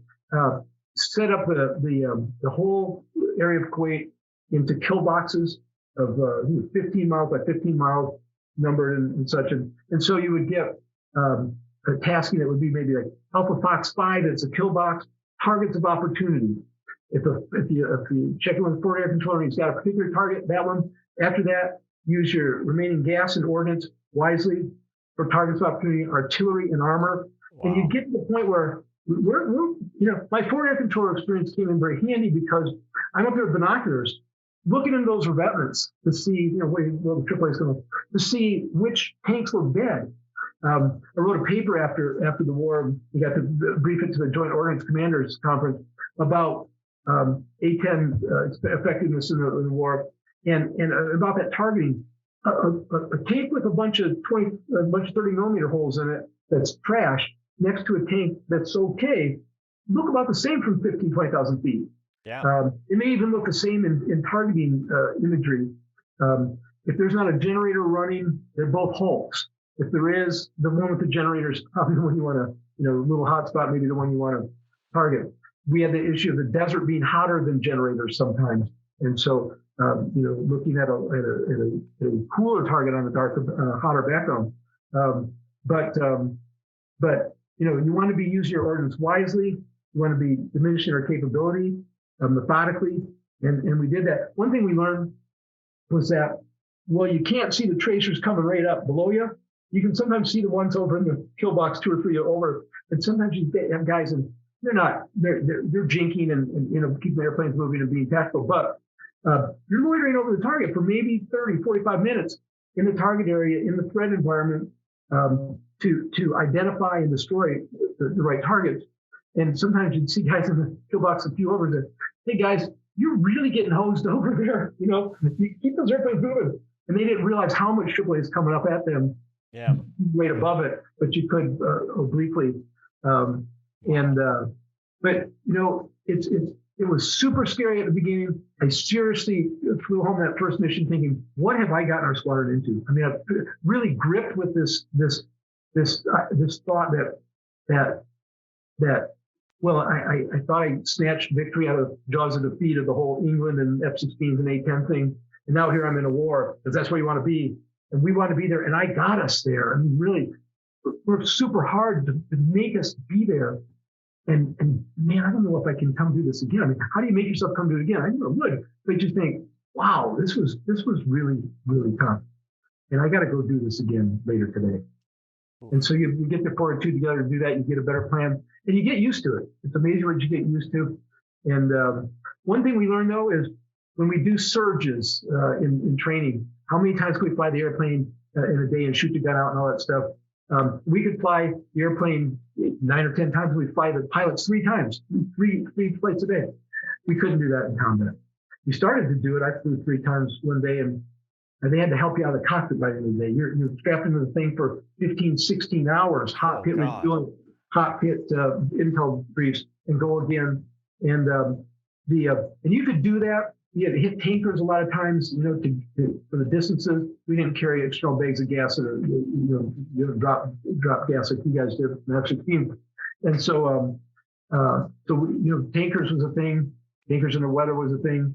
But you could do that and be up. But coming home after that, once you're out of the target area after that 3rd mission, there's just such a drain of you physically that critical phase of landing back at the very busy base became a challenge more than it should. And so we'd fly maybe 2, have a day off, fly 1, manage the schedule better like that for some crew rest and wasn't a lot of relaxation. We spent a lot of time in the night in mop gear in the bunker once he started slinging studs around and such. But then when he started slinging studs towards Tel Aviv, then the mission of the A-10 became presidentially directed. Go find those Scud missile launchers. We used Al Juf, a little civilian airport way out in far western Saudi Arabia, and the Cajuns were put in charge of that. Colonel Epperson and drove out at Al Juf. I don't know if you know Colonel Epperson, a Creole chef, Cajun chef. And so they had all this stuff thrown in from New Orleans, and he made feasts. And we would have 6 A-10s out there. The ramp was small. We lived in the place where the fire guy, the fires would normally be on that base, that airfield. And Colonel Epson cooked for us, and it was awesome. And I was out there for a week. I landed from a flight with Sparky one day, and Grove comes up to me, and he's almost kind of like annoyed. He's like, Shanghai, you got Sandy experience, right? I said, I'm Sandy qualified. I said, you, me, and Colonel F are flying a SAR. Come on, we're gonna go get briefed. Like, okay. So next thing you know, I'm in the warehouse building next to the fire station, and it's like a James Bond movie. Now today it would look like some kid's video game, but it was stuff there I'd never seen before. High speed stuff. The British SAS are in there. I didn't even know they were there, and they're in there, and they've got comm gear and stuff that I didn't even know what it was, and so it was a no kidding SAR. There was a British Tornado pilots that were down up near Baghdad. The backseater had come up on the radio. They had 2 good shoots out of the thing, and so they're out on western, just the outskirts of Baghdad, just right near downtown Baghdad, and broad daylight. And here we go, 3 A-10s. We had a tanker, we had an AWACS, we had 2 payloads. The whole thing, briefed the whole thing up. And here we go. Colonel Epson, Gross leading it, Colonel Epson and me, and up we go. And we were, I think we had the distinction of the A-10s closest to Baghdad. I mean, it was literally like there's downtown Baghdad right there. It was really, really weird. And a lot of beeps and squeaks on the radar warning receiver. And then 2 MiG-25s scrambled with the F-15 boys. Oh, here they come. We had a half a captain, 4 F-15s, and here they come streaking overhead, missiles flying, splash. It was cool. It was like Iron Eagle. Yeah. Awesome. Yeah, it was really cool. And the thing that wasn't awesome is that we didn't get the guys out. The front seater had been picked up almost immediately, apparently, and the back seater had evaded out onto by a highway and flagged down a vehicle that he felt like was not military, and it wasn't. But the truck stopped. The guy turned him in, and so those guys were both captured. But we went up and did our best and tried to get them out. But long distances, and when you punch out right near downtown, it's gonna be pretty tough to find a hole to crawl into till the guys come get you. We had a very successful search and rescue with Paul Johnson, who went on to become a 4-star, I think, but on the way back, I'm on the left wing, and we had taken a route that was a little more easterly than we come up initially, and I think it was to hit a tanker, and we were near this town of New Kaib, and there was a sector operations center. The Iraqis had had that on night 1 of the war was bombed, big radar site, and I see that off in the distance. But all around the sector operations center are revetments. I mean, hundreds of them. And so I called that to Colonel Epson's attention, or Gross' attention, and we took a little side trip over there. And it's a tank-like regiment, like a whole, like probably a numbered army. Hundreds of tanks, all dug in, kind of like reserve. They moved them out there, out into the western Iraq area. We need to hold them in reserve and maybe try to do an end around or something because of course the media had been duped into feeding false information that we were going to do an amphibious assault, because that's what we do, right? The Marines hit the beach, and so they had fortified that beach in Kuwait tremendously. And so I think they took these tanks out way out in western Iraq to hold them in reserve and maybe do a flanking maneuver later. And we found them because normally it wouldn't be really much traffic out there. It's kind of middle of nowhere, and there was an airfield about 30, 40 miles further to the west, but the sector operations center was destroyed, and so probably wouldn't have been much interest in that area. And so our little failed SAR found all these tanks, and so for the next 2 days, I was on almost every flight, I flew 3 and then 2 to go up against those things because I had the knowledge of which revetments, but we just methodically started blasting those things. And so, but on the second day of that, my airplane was hit. I was leading a 3-ship. I was rolling into strafe. We were doing high angle strafe. We're doing like 60 degrees strafe with speed brakes out. 3 targets. Reposition. And except for the breastplate on a main battle tank, any other area of that tank will be penetrated by a 30 millimeter armor piercing incendiary round from outside of a mile. And so, but the top of the turret will glow. It will literally be melting as you're strafing it. So we do like 3 target strafe, 60 degrees of dive with speed brake. And so I'm doing that.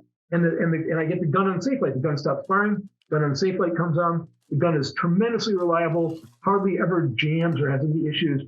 But gun unsafe means that Gatling gun is not going to complete its clearing and cooling cycle, which it does obviously move backwards to clear unspent rounds out of the barrels, 7-barrel gun, and also to cool it with ram air evenly. It just occasionally will go chunk, chunk, chunk, and so it's cooling those barrels evenly. Well, the gun on safe light means that's not going to happen. So you're going to have rounds, hot rounds in the chamber, and you're not going to get cooling. The barrels may warp. But then other caution lights start coming on as well. And of course, immediately with any of those I call a knockoff, we start heading south. We get over Saudi airspace. We're about 100 miles into Iraq. We get over Saudi airspace. We do a battle damage check. Sparks says it looks okay. He doesn't see anything hanging or falling off the airplane. So I think I just got it now to one engine is running a little hot, a little rough, but it's okay. We didn't see any significant valve damage. I think maybe I just got some, kind of a foul ground or something, but that's unusual.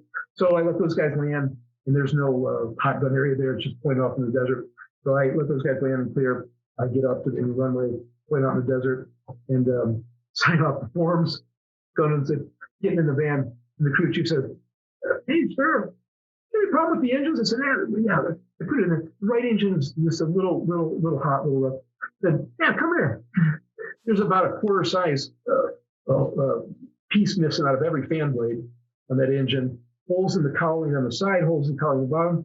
He's tried to open the door to put the pin in to safe the gun. Pieces fall out on the ground. There's holes in the side of the fuselage. Well, I got hit by anti-aircraft artillery, pipe 57 or 37 millimeter, underneath the nose. It had chewed up the gun gears, spit it out the side of the fuselage, sucked it down the engine, which is a turbo fan engine. Yeah. Most of it went through the bypass area, but it turns out it borescoped it, and it also ingested pieces of the gun gear through the hot section. The engine never ran again. It got me all the way home. Holy crap. Problem. I didn't even really baby at home, and we had a tanker too, by the way, on the way home. And so you tanked with that? Yeah, I tanked with that. Yeah. Oh wow. That's the thing too. In combat, you sort of make some choices that in peacetime you would never do, like that. But I needed gas. What are you going to do? There's no place else to land. We're out in Western Iraq. You got El Juf or ditch, or punch out. Yeah. So, wow. You couldn't go to Jordan. You couldn't go to Syria. And so the tanker guy takes his chance, and you take your chance with a hot gun refueling. In an A-10. We refueled in a thunderstorm one time. Literally, it's early morning. Sparky got hit on his left wing with lightning. It arced to my right wing. We're in close formation because we're in and out of heavy rain. We're about 3,000 feet underneath thunderstorm. The tanker's at like 20,000 feet in the track. I got to hit the tanker before the target. It's just solid lightning. We hear the thunder even, and it's rough. We're below it, he's above it, talking to him. And all of a sudden, no radios, no lights in my cockpit. My right arm is shaking off the stick. I hold it with the left hand because he got hit by lightning, arced my airplane, shocked me. And I'm reaching down, I'm holding the stick, got this hand shaking. Intermittently, there's no, autopilot in me. And with all that stuff hanging, it doesn't trim up very well. I'm trying to push circuit breakers in. And finally, some, lights crackle back on, radios crackle back. And Sparky's like, "Was that lightning?" "Yeah." his arm's still shaking. So, but now we got to find the tanker. And so he's about 100 miles north of me, and he says he's got some sucker holes below him. I'm just solid clouds and lightning and heavy rain. And so he said, I'll try to come down. So here he is, big airplane full of gas, right? Trying to come down through a hole in a thunderstorm to take up a couple of A-10s. And so he says he's Popeye. He's, in and out of the clouds at like the base, whatever, 5,000. I'm at 3,000. I said, go Christmas tree. He turns on all the lights he's got. It's like a city over here. Said, I'll turn on you. I put Sparky on the left wing. Now, Sparky was a great guy, not the best refueler. The A-10 is the F-16U fuel behind you, right? A-10, it's in the nose. It's right there. And so, well, you think that might be easier, and in some respects it may be, but there's a tendency to chase that boom, to get in a little pilot-induced oscillation opposite that boom. I always like the boomer to put the thing stabilized, and I would fly my receptacle right up to it, and then he can plug me in the lock hydraulically. If he tries to fly that boom, and you're coming at him, and he's moving it around, it's hard not to get into a little, sing-song with him. Yeah. And sometimes that would happen with Sparky. And I was afraid that in and out of these clouds, if we coasted up on this tanker, that if I send him to the wing of the tanker, I may lose him. Yeah, and now all this is for naught because he's going lost wing man. And I'm trying to. I'm reaching King Cleave Military City. So we want to get to the target. This was the first day of the ground war. Makes some story. But we did that. We refueled underneath a thunderstorm, and I refueled with him in close formation. I didn't send him to the wing. I said, you stay in close. When I'm done refueling, I'll slide off to the right. You get your gas, and we'll go. And it worked perfectly. Yeah, that's awesome. I got my gas.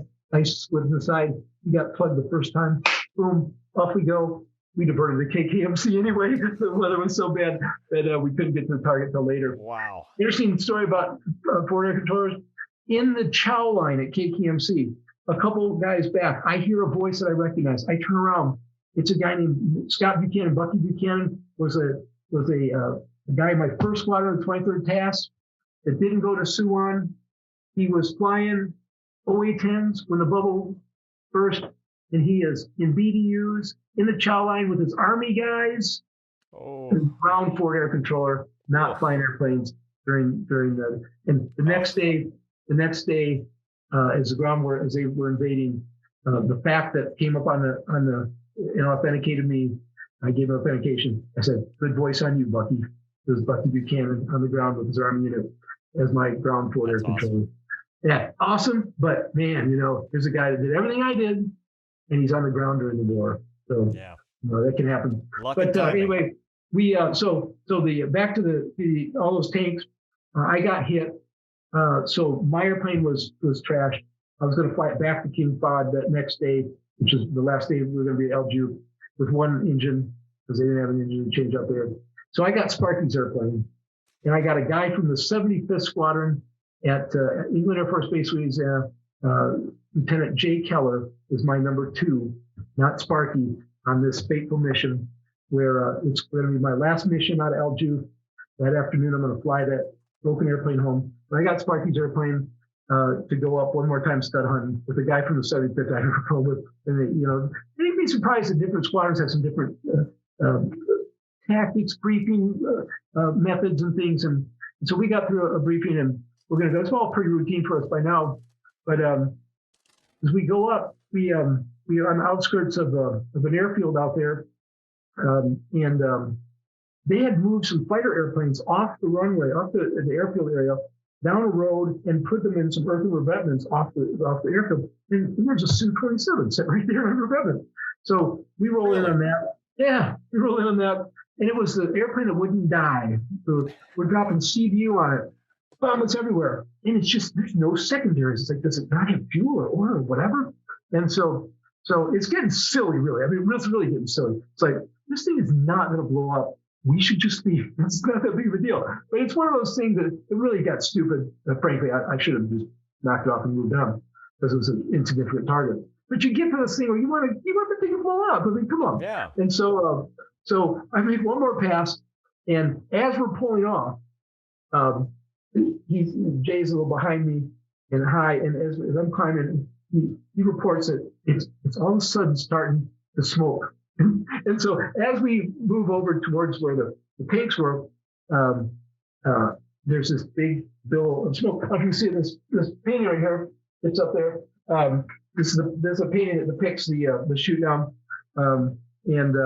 So we're moving on towards the tank, and AWACS is calling, of course, the A-10s that were some Cajuns that had already departed. I knew that they had departed the target area, and AWACS is giving them a low, slow contact, 270 for 20.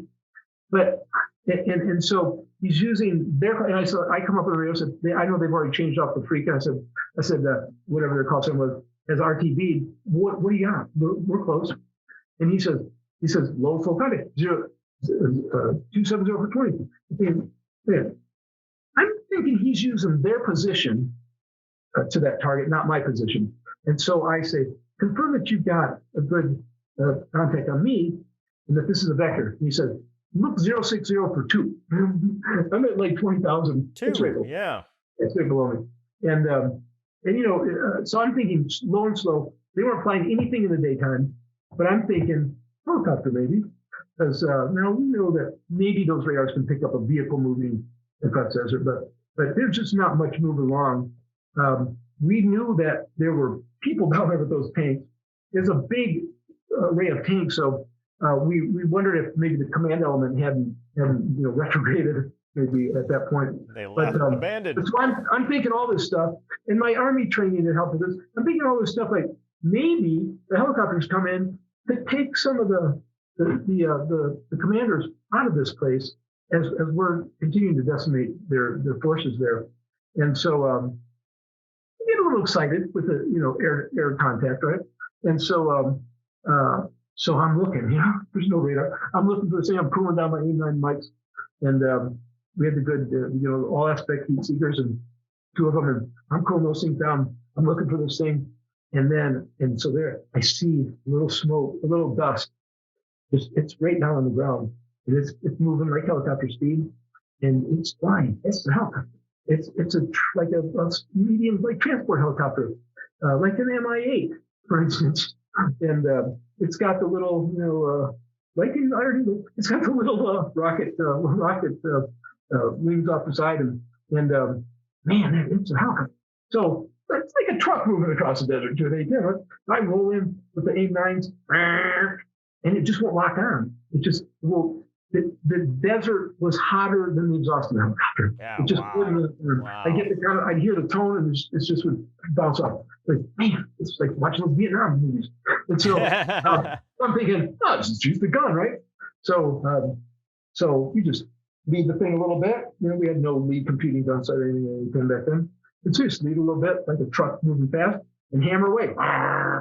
And so, but man, I'm getting a little low. So again, paint through the floor. I think I learned that lesson. But you get like that, you want to kill that target even more than the stupid 27. You want this thing. You don't think about it's a big deal in air-to-air kill or with a gun. It's just an unusual target and probably has high-value assets in it. And they wouldn't be flying in the daytime.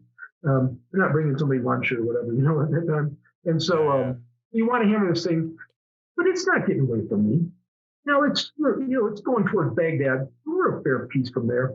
I can chase it down, even in the daytime. So I'm getting fairly low. In this little town of New Tide, there's 23 millimeter. There's 3 batteries of 23 millimeter. There's DSU 23-4s. So 4 barrels, 100 rounds per second from each barrel. And there's 12 of them, So they're hosing the thing with the little platform below me. And now it's like not so much below me as all around me. And so I'm jinking for all it's worth. And you don't have a lot of energy at that point. Jinking in that kind of heat in an A-10 loaded like that, it's slow climb away from the guns. And so I'm thinking, wow, I did not need to get that low. I was about 5,000 feet. Not need to get that low. And so I extended a little bit, but you just whip her bill right back in. So back in I go, and I aimed a little bit better, hammered away again. And it was smoking a little bit, for that second pass, and it blew up real good for that second pass. And and it was pretty exciting. And then jink away again, totally out of breath. You want to say something like cool, like, give me a vector, I'm coming home, bogeys down or whatever. And I said, well, it's burning now. That is cool. It wasn't cool at all. I breathed like this, just pulling the G's and all that, and extending and thinking, man, I didn't need to get that low, but I'm okay, I think. And then you realize it, shot down the helicopter. And so everybody in the world wants to talk to you. You're not sure what you can say on the radio. They want to know what the type is. King Star, the AWACS, the general officer of AWACS is very concerned that I didn't shoot down a friendly, because that there's been a little bit of pressure stuff. And so I knew I hadn't, but there's a thought that goes through that I VID'd that thing. I know we didn't have that. It's good. And so got back and briefed the Intel guys, and there was a little hoorah. But then we had to go. I had to fly an airplane with one motor back to King Todd, and so off you go. And about halfway there, ELT goes off, and somebody's jumped out of an airplane, and another one. And that's the day we lost Steve Phillips and Rob Sweet, two A-10 guys. Sif was a weapons officer, super great, super experienced guy. His wingman Rob Sweet got hit, SA-9, I think twice, and Steve didn't see a shoot. Started setting up a SAR, and Steve got hit by the same missile battery. And turns out Sweet got about one swing in the shoot, and Sif never made it out of the jet. And but we thought they were both gone. We had a memorial service for Sweet and Sif. Their families were informed, and then 5 weeks later, when the POWs are getting out the Red Cross bus, they're Sweet man. That's dead. Isn't that Rob Sweet? He's got a stereo, but he's alive, and we didn't know. And so, it was I've written an article about this shoot down, and I call it Thunderbolt Triumph and Tragedy, because it was a pretty good day for the A-10s. In fact, the citation for my DFC reads that on that day, I accounted for all of enemy aircraft losses. The one day. Kill's a kill, mover. And count it. So it was neat, and got back to Todd, and again, the excitement of that was very short lived when we heard that it was two A-10s that we lost up north. So and when that ELT goes off, you want to go, but I got one motor and I got to go back. Yeah. It's harder with one. The cool thing is, it was a Friday night back at RF Falconberry, with the time difference. The squadron that did not go to the war, the 509, and their significant other, and the 511 spouses were at the club. That's awesome. And the wing DO is back at Falconberry, pulls my wife out of the crowd and says, I want to let you know something real exciting happened today. That's okay, And but he shot down the helicopter. What'd she do, mover? She went in and rang the bell and bought the bar. Like she should. Nice. Oh shit! All right. Good on her. That was cool, and that was neat. It's not a significant target in the big scheme of things, but I think it may be still the last air-to-air gun kill in the history of air combat. I say that I still pay full price for coffee and stuff, but it's cool. And that jet is forever, tied to that event, and I think there's been arrangements that when it's retired, whatever 2089 or something, it's going to come here to Oklahoma City to the Science Museum of Oklahoma. Oh, that's awesome! And be on the display here. So nice. So that's kind of neat. But it's an A-10C now. I mean, what? It's all upgraded. You wouldn't even recognize it. I don't even know what it is. The thing is, but it's cool, and it opened up some neat things afterwards, like Air Vice Marshal Johnny Johnson and Laddie Lucas wrote books together. They're both passed on now, and the last book they wrote was called Great Air Battles from the Somme, World War I, to Desert Storm. And I got a call back in England now. We came back in July, and I got a call from the Wing Commander Secretary. Said the Knights, because they're both Knights of the British, Knights of the British. Nice. Order of British Empire, OBE. The Knights are requesting your presence at lunch tomorrow at the Officers Club. So I said, well, I don't probably wear like a blue suit, right? And she says, oh, they knew you'd say that. And Air Vice Marshal Johnson says, if you wear anything other than a flight suit, they're going to strip you naked, make you run the length of the flight line. I show up in a green bag, and they're of course dressed to the nines in suits and stuff. Yeah. And we have lunch, and they tell me that they're writing their last book together, and they're gonna put me in their book. So that was really cool. It wasn't a great air battle, really, in the big scheme of things, but it was kind of neat, and it was neat for those guys to put me in their book, and all the other books and things that came along. But this painting right here is the last story. Painting really neat. This is Jeff Pleasance, who's a pretty famous British aviation That is awesome. artist. And my wife, again, she commissioned him to paint this of the shoot down. So he looked at I sent him he sent me some sketches that he came to the base, he looked at my gun camera film and VTR tape, and then he came back with the final sketches, and wanted a down payment, half the price, $7,500. And so I called Angela up and said, the captains did okay, but we didn't make that coming right. And I said, hey, you're talking about the price of this thing, right? He said, I don't remember. I mean, I'm sure it is. Yeah, it's about $15,000. It's half the day. She's like, said, I mean, we can afford that, but it should be. It's a lot of money. I mean, it's a neat idea, but I said, so we decided we would not. And I said, well, you get to call him. Offer him something for his work he's done now. And he very graciously said, no, don't worry about that. He called her back about 20 minutes later and said, do you think the captain would sign 250 pence for me? So why not? So I spent 3 days at the O Club a few months later with, hand old him. Because I wrote 250 of those things I wrote Todd, Shanghai, sign that, 5/11 PFS, Operation Desert Storm, 15 February 91, MIA hit. Oh, you got to be sick of doing that. Not pretty tight. But after that was done, he said, can you get your wife back over here? Sure. And he presented her with this for nothing. So that's the original. Awesome. He painted every stroke of that, and it's pretty cool. There's some prints out there somewhere. But I put it down here in the wall office for this today. So that is awesome. It was neat. The A-10 was awesome. I stayed in the A-10. I had the opportunity to go fly the F-117 after the war. And I wanted to stay in the A-10. I had another opportunity to fly F-16, stay in the A-10. After Alphaberry, I did draw that squadron down. I think one of the pictures I sent you was me with some champagne. That was my Finney flight. My PCS from Alphaberry to Pope Air Force Base, North Carolina, was in an A-10.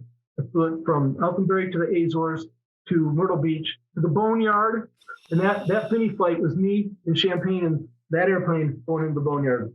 And then I went to Pope to be part of the first composite wing ever in the Air Force. F-16s, A-10s, and C-130s, a brigadier general as a wing team. We were only flown C-5s. It was like 4 years below to everything. Great guy, General Bobby Floyd. I was his CNI captain, instructor pilot. He shows up having flown C-5s. His whole career was such as it was, 13, 14 years to brigadier, and air command and staff college or somewhere, and he had, like, no kidding, like 6 hours in the A-10 at the schoolyard, and there he is, and I'm climbing the ladder to help him start the thing, and flying chase everywhere. He was doing all right, but that got me to weapons school. So I was jump past. I was the youngest guy to ever go. Yeah, cool. There's a story there too. That is cool. But what's the story? Well, the story is they don't let guys go that young anymore. I kind of bounced over a couple of people who go. First of all, I was the first guy ever to have combat since Vietnam to go to weapons school. The instructors that were there, a couple of them had rotated over. They took the quick instructors when you're an Air Force and Navy guy, so you know this, but for the Navy types out there, the Top Gun that was depicted in that movie. Is the second one even out yet? The second? No, they moved you haven't it back. gotten to crash out. You haven't gotten to ruin that one first yet, right? Yeah, no, they keep moving it because they're afraid.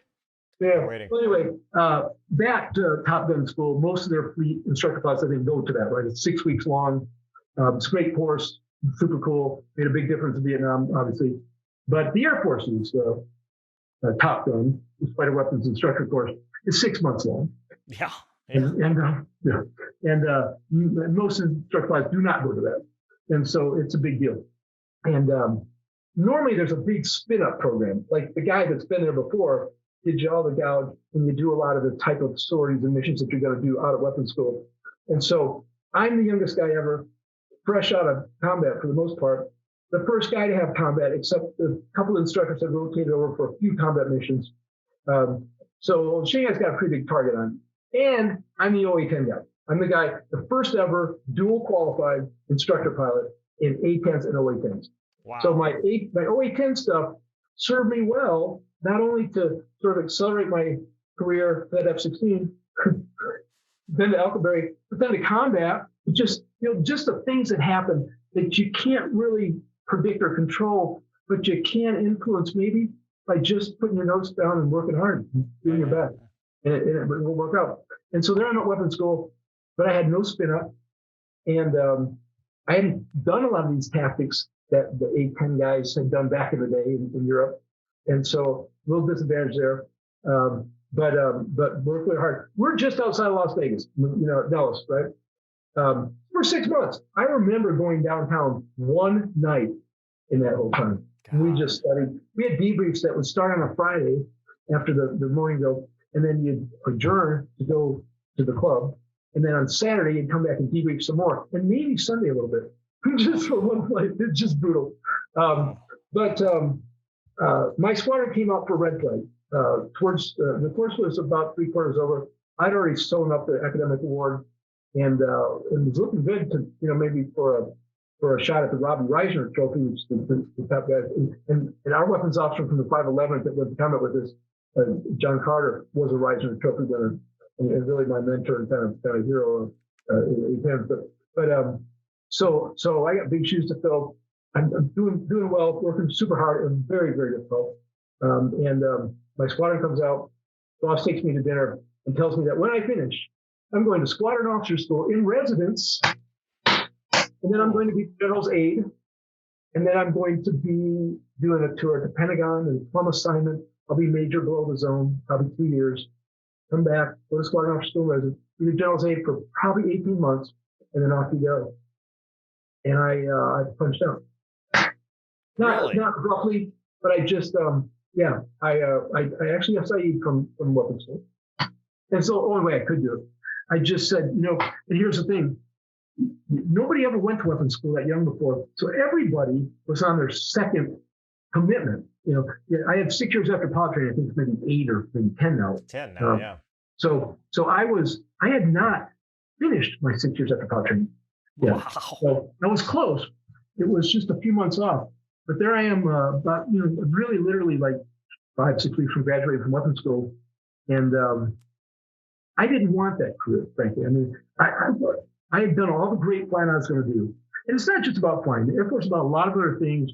If you go to weapons school, they're kind of grooming you. They think you have some potential for maybe some command positions. And I was proud of that. I was actually, this is interesting too. My squadron commander from the 511th Combat Squadron was the United States Air Forces in Europe Field Grade Officer of the Year for 1991. And I was the United States Air Force in Europe Company Grade Officer of the Year for 1991. And so and did a lot of neat things as a spokesman for the A-10 in combat, and especially fast jets versus helicopters. And wrote kind of an after-action report about the A-10 and a lot of things like that moved me along. But that was not the mission that I wanted and thought that anybody should be doing out of weapons school. You want to go back and be the chief tactics guy and teach the young guys and teach instructor pilots and get everybody, everybody super tactical and motivated. That's what you want to be as a weapons officer, not to wear a blue suit and carrying the general. As great as a guy as he was, you don't be driving his car and carrying his briefcase. The only time you'd fly would be with him, and you'd be in chase, trying to keep him from killing himself. And so, you can't give the Air Force ultimatum. You can make them tell you no, But if they want to tell you no, they will. They will. Yeah. And so the old hero Shanghai was like at the base psychiatrist. No kidding. They thought I had some PTSD or something because nobody is like this close to Nobody graduating. turned us down. And maybe like going to be the top graduate of the whole year for every weapon system. And you what? You don't want to fly tomorrow? What? And how do you tell them? Well, all this great stuff that they've set up for me, I don't want to do that. I think we ought to be able to fly. And I guess now they can. We were advocates. We were the early guys of saying, why not just let us be lieutenant colonels, squadron commander or whatever? We'll work at the wing, but we just want to stay in the cockpit for 20 years because that's what we do. Yeah. You don't want me at squadron officer school, residence? What the hell? I need to be flying, teaching tactics to these guys. I'm the guy that does that. And so, and then there was this thing, the bonus system. I think it's like $1 million or something, isn't it? The bonus for pilots now is like way out. It's like $900,000. Back then it was like $15,000 a year for like if you'd stay through year 12 or something. I think it was 15. But they pay you that in cash up front. Now, money's not a thing really mostly with fighter pilots. We make good wage. We live well. We have most of the stuff we have. We need this there. We have our friends built in. We drove nice cars and lived in nice houses and had fine women, right? And money left over for whiskey. But all of a sudden you got these guys driving, brand new cars on base, and they're the bonus babies, and the guys that are just a little senior to them, they're not eligible for the bonus. They've already signed up. And so all of a sudden you had the haves and the have-nots, and you had the guys who were maybe the best guys getting shit assignments because they're indentured servants. Yeah. We got them, but these other guys are trying to entice for this bonus. We're trying to entice them to stay, so we'll give them the bonus and the better assignments. Oh, and by the way, if you're going to make major, you got to have a master's degree. So everybody's doing Embry Ridiculous online. And I'm thinking, man, I'm going to do Embry Ridiculous and go to squadron officer school and drive the general's car. I should be flying airplanes. This is not, and no offense to me, but Bill Clinton's president now. Social reengineering, homosexuals in the military, women in combat, all those things that maybe they're working on, whatever. But God bless. But it wasn't my Air Force, and I was not disgruntled or disillusioned. I just made a decision. I had done all the great flying I was going to do. It was awesome, super awesome experience. Wouldn't trade it. Wow. And we wanted to start a family. I was a preacher's kid growing up. We moved a lot. We didn't want that kind of, the ops tempo was crazy too. And all of a sudden we can't fight two wars anymore. We for sure couldn't even do Desert Storm again at that point. We're drawn down. We're our plane of ammonia, man. Half the A-10s are gone. Half of everything's gone. And I'm thinking, yep, I've done my thing. And I'm talented. I'm contacts. I'll go do business or something. And this has been an awesome experience. And it was. But you're kind of a dirtbag immediately when you do that. No. My penny flight was the day before in the weapons school. Wow. Yeah. So that takes guts. That's a lot of fortitude. There was a lot of second guessing it, of course. And so probably out around Nellis. My name's still not the best, probably. Pete Mitchell. But there's a new rule, I think they call it the Shanghai rule. You can't go to weapons school until after the first commitment is. The second commitment is signed up. As you sign a document before weapons school that says you will give them 4 years. Yeah. Graduate. Wow.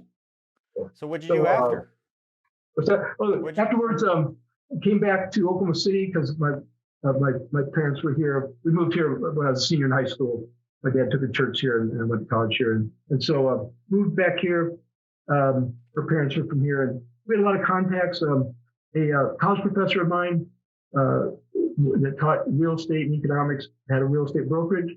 There had been an oil bust here, but real estate was just rebounding.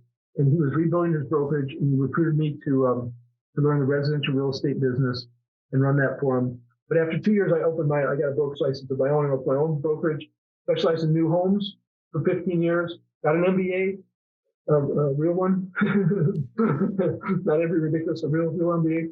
And I actually teach entrepreneurship to master students now at college. Wow.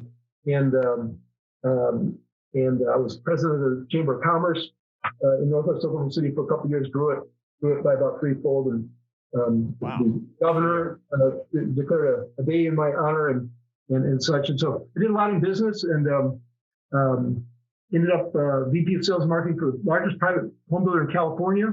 Okay.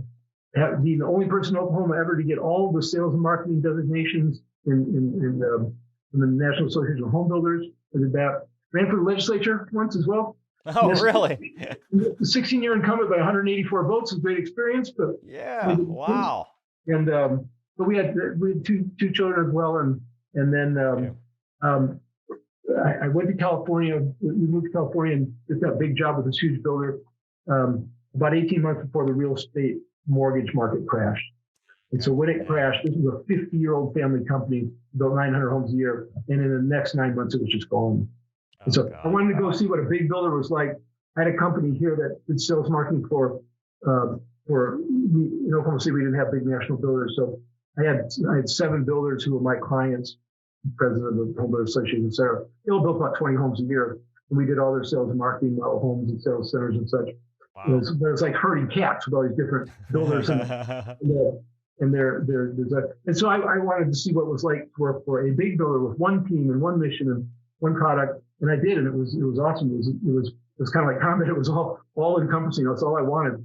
But then when it crashed hard, and this company was just gone. And so my father, after the ministry, had gotten the hearing aid business and had a pretty successful hearing aid clinic. And so even before I go into California, kind of what if, would I be interested in that? But so when the market crashed out there, I flew home and said, Dad, think about that hearing aid business. About that idea, yeah. I'm interested. So I worked with him for 6-7 years, and he passed away last year. I'm sorry to hear that. I've been on the board of directors for this with Paul Bonner, which I think is awesome that you're involved with that. Phoenix Recovery Institute is the transitional living facility for homeless veterans in Oklahoma City. We have 20 beds, 4 emergency and 16 for grant per diem. We take veterans from homelessness to independent living in gainful employment again, and right by the VA Medical Center, the big old house here. I've been on the board of directors about 3 years, and during COVID, they asked me to be resident manager. We locked the guys down for 45 days. Wow. Back a year ago, when there's 60 cases in the state, and we had the streets were barren, and the businesses were closed. We locked the guys down, and our resident manager became ill like day 2, and he has COPD anyway, and so he was quarantined, and so we needed somebody to move into the house. Me being a bachelor, and I was doing hearing tests at that point for the Veterans Foundation, Dale Graham Veterans Foundation. So they would send me the people to do the hearing tests and write up the disability nexus letter for tinnitus or hearing loss from their respective. So I was doing that. It turns out my office was just down the street from Phoenix, what we call Phoenix House, where we house the veterans, and so being on their board and being down the street. I just moved in here. That was about a year ago, and I'm still here. I'm in the office of Phoenix House right now, but it's a really awesome place. 97-year-old house in a historic area of Oklahoma City. The state capital is about 2 blocks from us, and the VA Medical Center and the OU Medical Center are 2 blocks the other way. And but it's a facility that obviously 100 years takes its toll. I just wrote a $98,000 grant, community development block grant, that the city is tomorrow they will take a look at, and I think it will be approved in March, to upgrade the infrastructure of the facility. But Phoenix Recovery Institute or Phoenix House on your Facebook page, I'll make a picture. For sure. Really great place. We've got veterans from all ages and all services and combat or not combat, or served back in way back when for a couple of years, and somehow found themselves homeless. And it's neat to see guys get their camaraderie back, their drive back, to remember that they served in the military, they served honorably, and whatever they fell into, they can overcome again. And got some great success stories of guys. Some guys coming out of prison and things. that come here, and it's a neat thing. It's a grind as well, of course, but it's a worthy grind, and I had the time, and so I've been enjoying doing that. So awesome. That's something to do. I did own a couple airplanes after the Air Force, a Piper Cherokee and a Piper Comanche, and so I enjoyed flying those around and leased them to the college that rent them to students at the aviation business program that I helped them with as well. So, but the present university had a Beechcraft V-35. And I got to fly a Lear 25 that the wealthy guy here in town owns, flew a Gladys PC-12 one a couple times too, just around. So I kept my hand in aviation a little bit. I probably will again, something with a couple guys in the light twin or something like that. That'd be good. Got some neat general aviation stories as well, but aviation been very, very good to me. Yeah. Well, you didn't mention, is it a play off your last name, or do you have a story behind your call sign? Well, as you know, probably in the Air Force, a lot of times there's some guy in the squadron who's the clever guy that gives call signs, and a lot of times somebody screws up. We had crash and skid and, that kind of stuff. And sometimes it's sort of a secret, and sometimes it doesn't make any sense at all. Well, I had just volunteered to go to Korea for my first squadron, 23rd task. And when your name is Sheehy, it can be Sheehy or Sheehy. The Irish pronunciation would be Sheehy. But in southern Missouri, where my father's family immigrated, they went from Ireland to New York, to Michigan, to southern Missouri, back to Michigan. And down there, they tend to put a draw on kind of the end of word. And so Sheehy probably, Sheehy kind of drew it out. And so there it is. And it is pronounced that way sometimes. That Y can be a silent or an I. And so people mess up that name all the time. And so you're correcting them. It's Sheehy, not Sheehy. And so the clever guy in the 23rd task, and I just volunteered to go to Korea. Said, "You're going to Korea, huh? Sheehy, right? Sheehy, Shanghai. I know Shanghai's not in Korea. Close enough for Shanghai. Good enough for government work. Yeah, it's a nice concept. I like it. So so it's what a great time to fly. Great time to fly the A-10. It's the golden days of the A-10. It's still a great airplane, and it's still a great mission. And all that crazy gee whiz stuff they got is cool. But at the end of the day, they all know how to get a grease pencil out and talk to the guy on the ground and see the bad guys and see the good guys, troops in contact, close air support. That's what the A-10 does. Oh, yeah. One other quick little thing. One day I'm sitting I just hopped hit refuel. I'm getting an intel briefing for the next mission. And here comes some SUVs. And then out pops both colonels. And then some guy that's like a CIA guy with the Mac 10s under his vest. And Secretary of Defense is getting out of the car right there. And wow. And so he walks right up to my airplane and he says, "Captain, you have a grease pencil?" "Yes, Mr. Secretary, I do." "Can I borrow it?" "Sure." So there I go, handing the grease pencil, and he signs my Maverick missile to Saddam, Dick Cheney, U.S. Secretary of Defense. That is awesome. "Mr. Grease Pencil, Captain, would you mind taking that up to my friend Saddam for me?" "I'd be honored to, Mr. Secretary." So there you go. Wow, that's it happened to be the Maverick that I had stuck a zap on that said NASA. My brother happens to be now the chief scientific advisor to the mission space director at NASA. Holy crap. He's that guy. Theoretical chemistry and theoretical physics PhDs.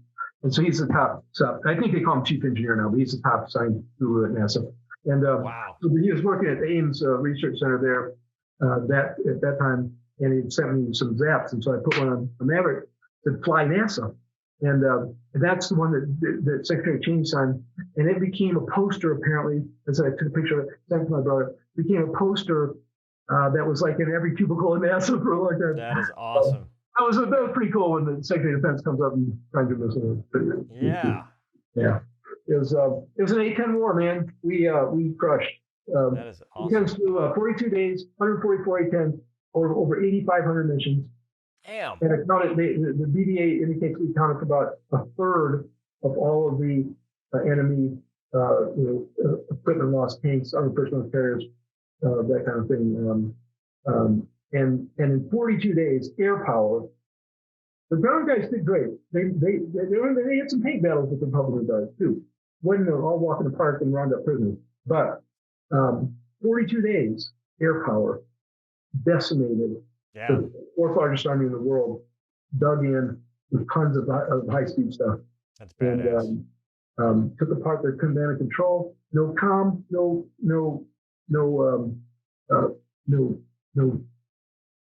supply, no command and control, just blind. Rico Rodriguez, he had a couple of good, he had an ACM engagement with those mates a couple of times, but those guys didn't know what they're doing without GCI, and he did. Wow. Those guys, I was on the ground. The neat thing about a fire squadron too in the Air Force is you got an Army guy that's with you, the ground liaison officer. Our guy was cool, and the day after the ceasefire, he took us up in a convoy of plumbers up onto the battlefield. So I actually have a great picture of me and Sparky shaking hands right at the edge of the pier where that surface to air missile was shot at me my first mission. Crap. And so that, but we saw that battlefield, that highway of death, as they called it, all those vehicles and burned out and horrible. But we saw the squalor, the troop trenches that those soldiers were in for those days where they were being bombarded with no resupply and not much hope. And it was horrible. But Kuwait's free, and they torched every oil well, 500 and something of them. That was a sight to see. But it was an unprecedented effort, a big coalition, tremendous use of air power, lessons learned from Vietnam, applied appropriately to the next thing. The next conflict will be different. Iraq, the second time was different. Afghanistan is different. The next thing, who knows? We may have seen the last manned fighter built, huh? No. Mm. No. Well, I mean, the 6th gen is going to be manned, so. Yeah, well, up there. Yeah. Well, that's 22 something in it. Now, Fat Amy, whatever. Fat Amy's manned, I guess. I mean, it's Yeah, a bomber.